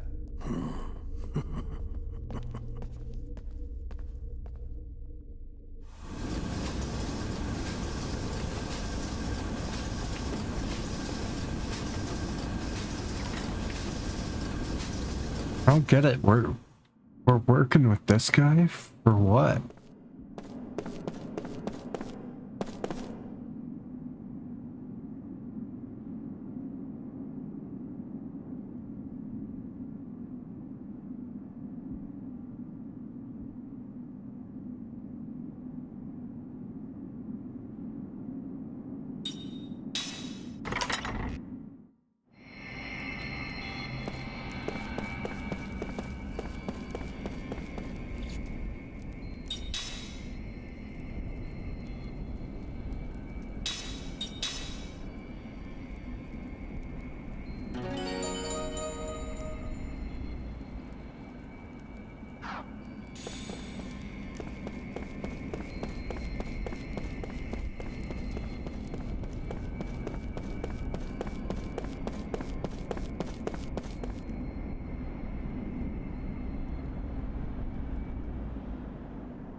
Hey!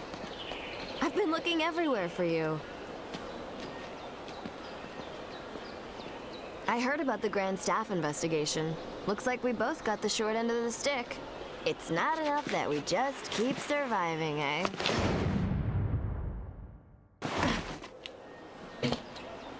There's always something. So, what did you learn in the council? Nothing to do with you. Oh, really? Say, haven't we met somewhere before? Ugh. Nothing to worry about if you can't remember. Neither can I. You too, huh? I can't recall a thing. All I know is that my name seems to be Seth Balmore.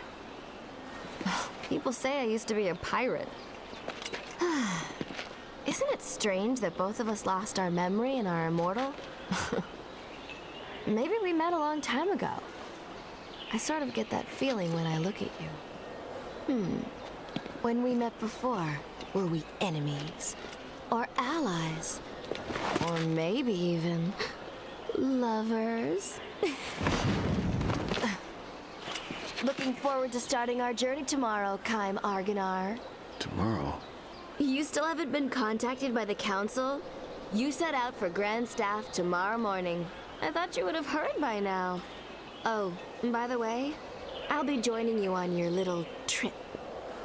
So you are going with me then? Being late is strictly forbidden. Mwah.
Back here now?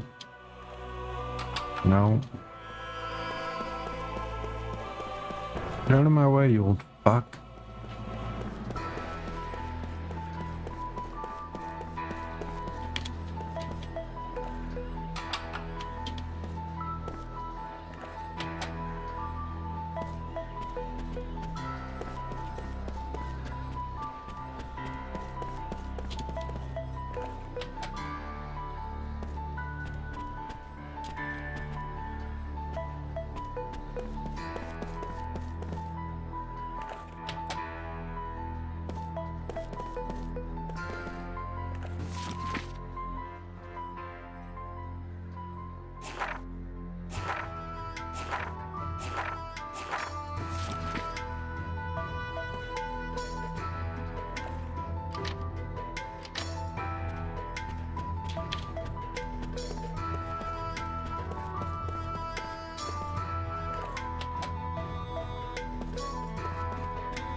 Janice departure.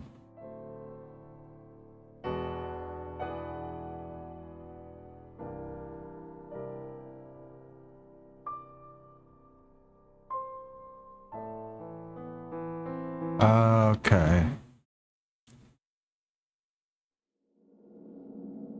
Red Delve.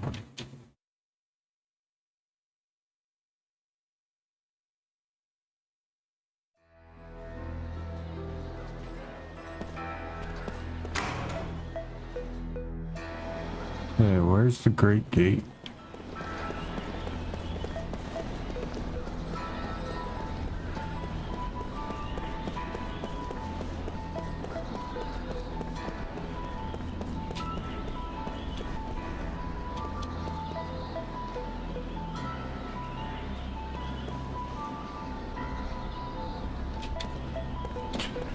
Monorail or the taxi? Hey, where the fuck is that?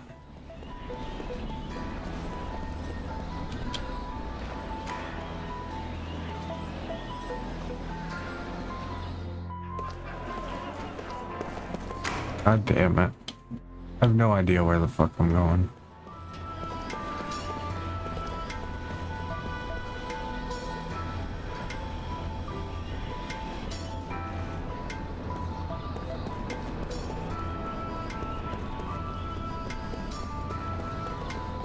Is this a taxi?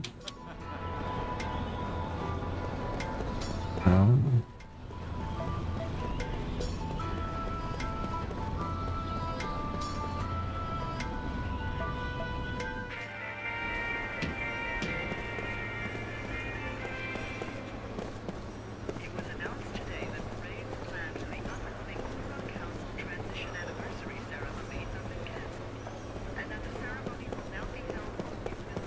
Where's the monorail?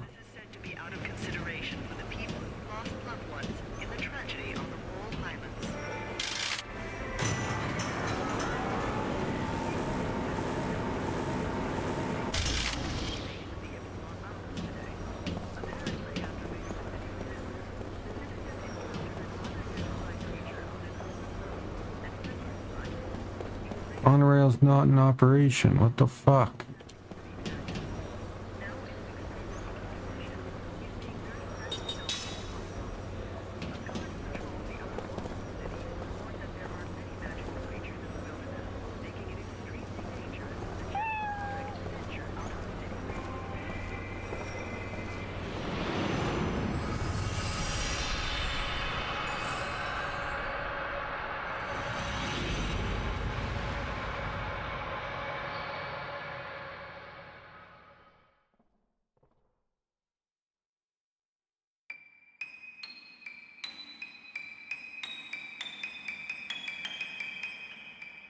Everyone in the marketplace hates the little girl. Not yet 10 years old and far from having outgrown the sweet innocence of childhood, she earns only open contempt from the grown-ups who have shops in the market. Reason is simple, she lies about everything. Hey mister, I just saw a burglar go into your house. Look lady, everything just fell off your shelves. Hey everybody, did you hear what the traveler said? Bandits are planning to attack this market. Even the most harmless white lies can be annoying if repeated often enough. The shopkeepers have found themselves growing angry. You better watch out for her too, the lady greengrocer warns Kime. Nobody here falls for her lies anymore, so she's always on the lookout for newcomers or strangers. Somebody like you would be perfect target for her. She could be right. Kime is new to town. He arrived a few days ago and has just started working in the marketplace today. What do her parents do? Kime asks while unloading a cart full of vegetables. Woman frowns and shakes her head with a sigh. She doesn't have any. They died? The mother did at least, maybe 4 or 5 years ago. She was a healthy young woman who never so much as caught a cold in her life. Then one day she collapsed and that was it for her. How about the father? She sighs more deeply than before and says, he left to find a job in the city. The parents used to operate a variety store in the market, though the mother almost single-handedly took care of the actual buying and selling of the many goods they carried. As soon as she died, the shop's fortunes took a plunge, till it was eventually taken over by someone else. Father went off to the distant capital city in search of a good-paying job that would enable him to cover their debts. He promised to come back in 6 months, but he has been gone a whole year now. Letters used to arrive from him on occasion, care of his friend and tailor, but those two gave out about 6 months ago. I guess you could say it's sad for such a little girl to be waiting around for her father to come home, but still. The girl now sleeps in a corner of the communal storehouse run by the people of the marketplace. We all used to talk about taking care of her, to be stand-in parents for her until her father comes back. This is no surprise to Kane. He knows from his own experience that all the people who work in the marketplace, and not just this plump, kindly woman, are good-hearted and generous despite their limited means. Otherwise, they never would have hired a stranger like himself. But long before that first 6 months went by, we were all heartily sick of her. She was a sweet, simple girl while her mother was alive, but this experience has left her kind of twisted. All her sweetness is gone. Of course we all feel sorry for her, and we take our turns feeding her and dressing her in hand-me-downs, but the way she keeps telling lies to all the grown-ups, nobody really cares about her anymore. Why can't she see that? She must be lonely, don't you think? With a pained smile, the woman shrugs and says, "That's enough gabbing for one day. Work, work." She goes back inside the shop.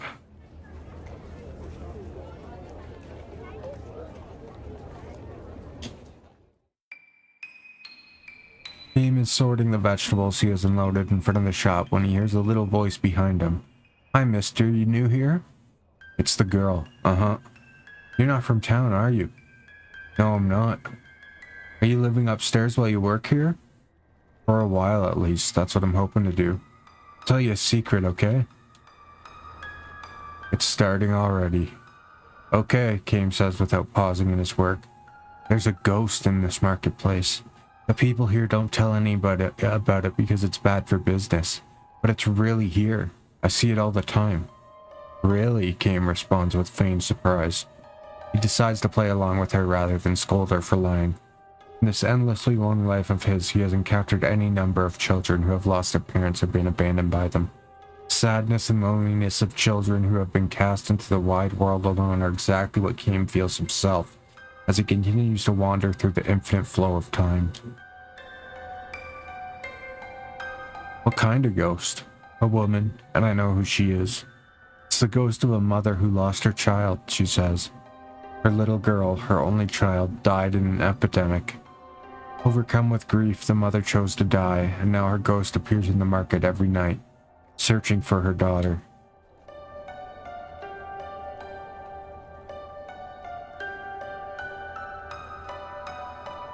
Poor mother. She killed herself so she could be with her daughter. But she can't find her in the other world either. So she keeps looking for her here and calling out, "Where are you? Hurry and come with mommy to the other world." Girl tells her story with dead seriousness. "Don't you think it's sad?" she asked Kame. She actually has tears in her eyes, which is precisely why Kame knows she is lying. Even if he had not been warned by the woman, he would have known this was a lie based on what she told him about the girl's background. Kame carefully arranges bunches of well-ripened grapes in a display crate and asks the girl, "Why do you think the mother can't find her daughter?" "What?" The girl asks him with a dazed stare.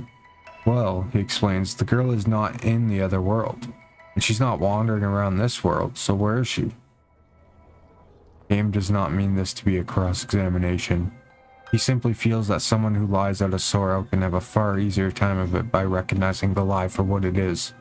The loneliness of a girl who has lost her mother and been abandoned by her father consists not in telling one little lie, but in having to keep on lying.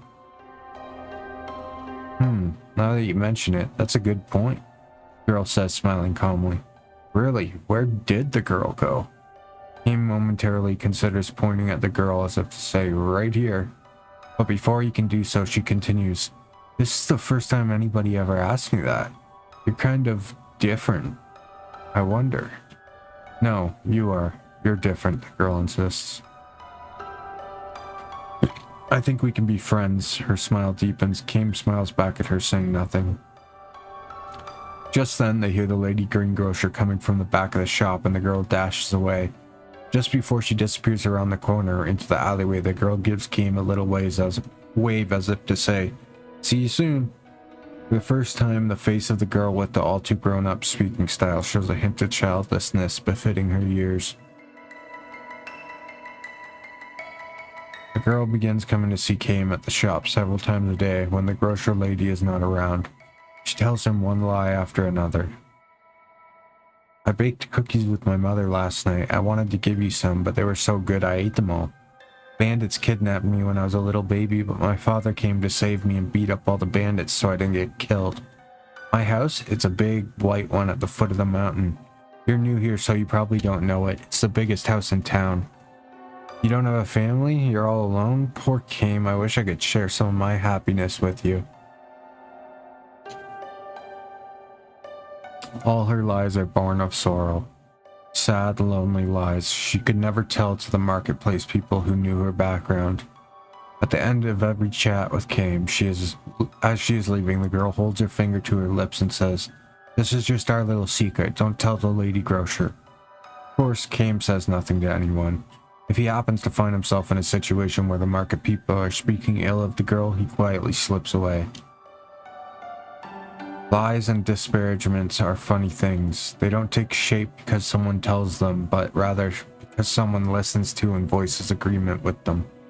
A truly isolated individual can never speak ill of anyone. The same can be said regarding lies. Because she has someone to tell her lies to, the girl need not fall into the abyss of true isolation. To protect her small, sad share of happiness, Kame plays the role of her listener, raising no objections. One day, when the girl comes to see Kame, she takes special care not to be noticed by the lady grocer or by the owners of the neighboring shops. "Tell me, mister, are you planning to stay here a long, long time?" "No, I'm not," Kame says, continuing to unload vegetables and fruits. "You'll be leaving when you save up enough money?" "Probably. But you don't have enough yet?" "I'm getting there," he says, turning a strained smile on the girl. This is a white lie of his own. He already has enough money to support himself on the road. Nor has he taken his current live-in job because he needs money so badly. He is here because he has not found a destination he wants to travel to. A journey without a destination is an endless journey. Wise men say you need dreams and goals in life, but dreams to accomplish and goals to realize shine as guideposts in life precisely because life is finite. So then, what should be the dreams and goals of one who has been burdened with a life that has no end? Kame is not a journey to be hurried, nor is it one that can be hurried. Perhaps drifting day after day with no destination cannot even be called a journey. If I were you, says the girl, I would get out of this marketplace as soon as I had saved up enough for 2 or 3 days of traveling. Kame responds to her with a silent pained smile. What would be the look on the girl's face if Kame were to tell her, I'm staying here for you? I am finding the meaning of my life for now and providing you with a listener for your lies. The moment these words come to mind, words he can never actually speak to her, the girl looks around furtively and says in a near whisper, if you want to get out of here soon, I know a good way you can do it. Good way? Sneak into the tailor's and steal his money. There's a little pot in the cabinet at the back of the shop. It's full of money. Are you telling me to steal it? Yes. She looks straight at Kame without the slightest show of doubt in her eyes. In all seriousness, she goes on to explain. That tailor deserves to have his place robbed. The money in the pot, she says, is tainted.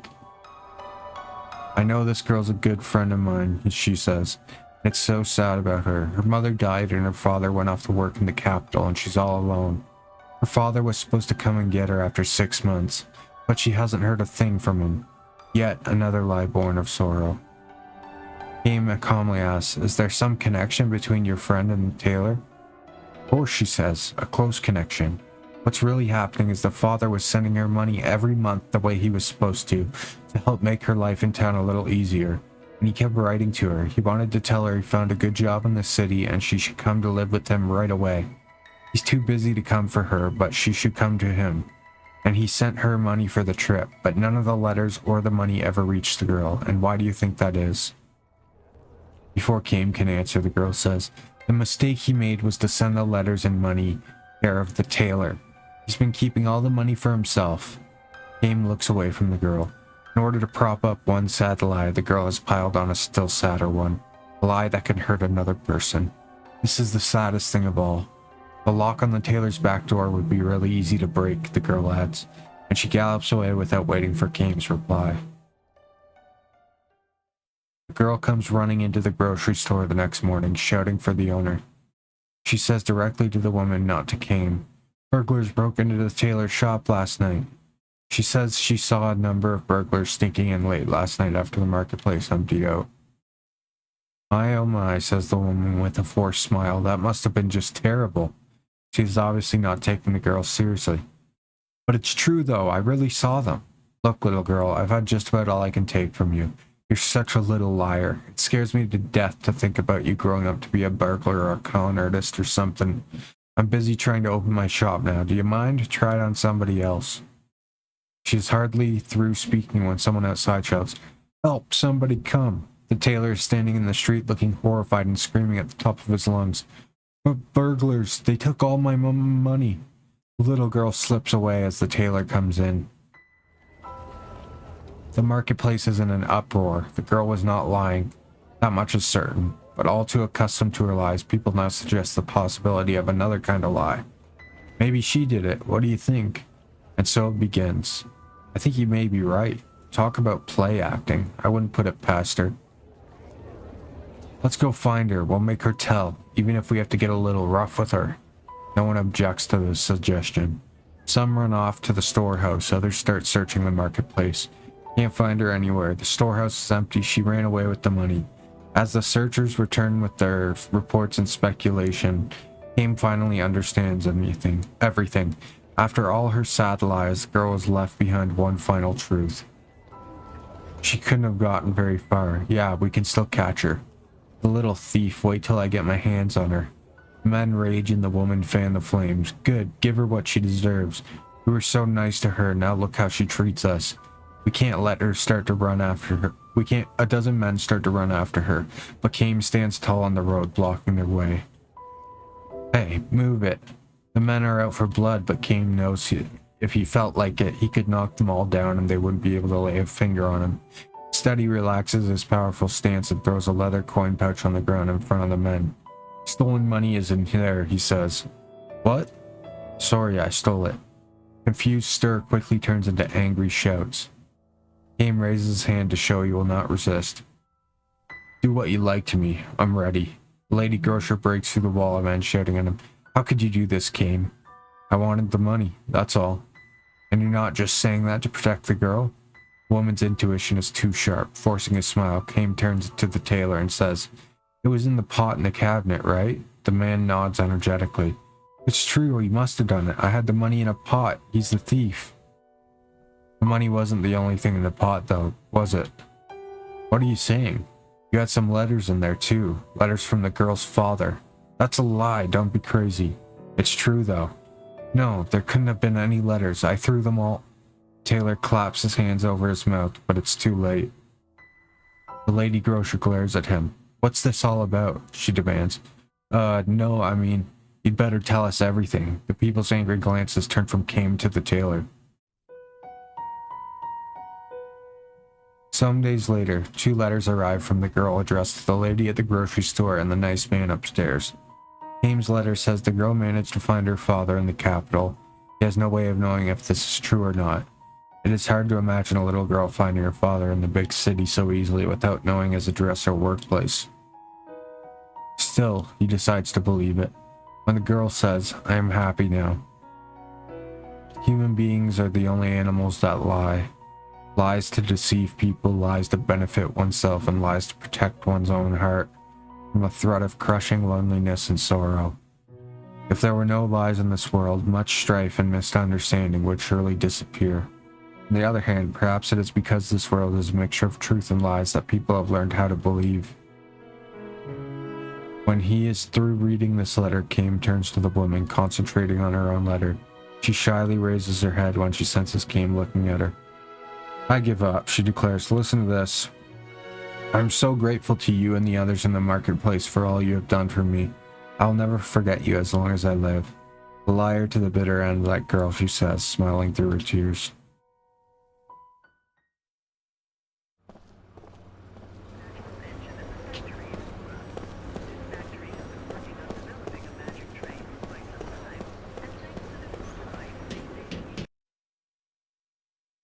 I'll be right back.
Alright, we're gonna stick with this from now on. Alright, I'll be back on tomorrow. I'm gonna try sleep-ish, normal-ish tonight. Probably be on earlier tomorrow. Alright, peace.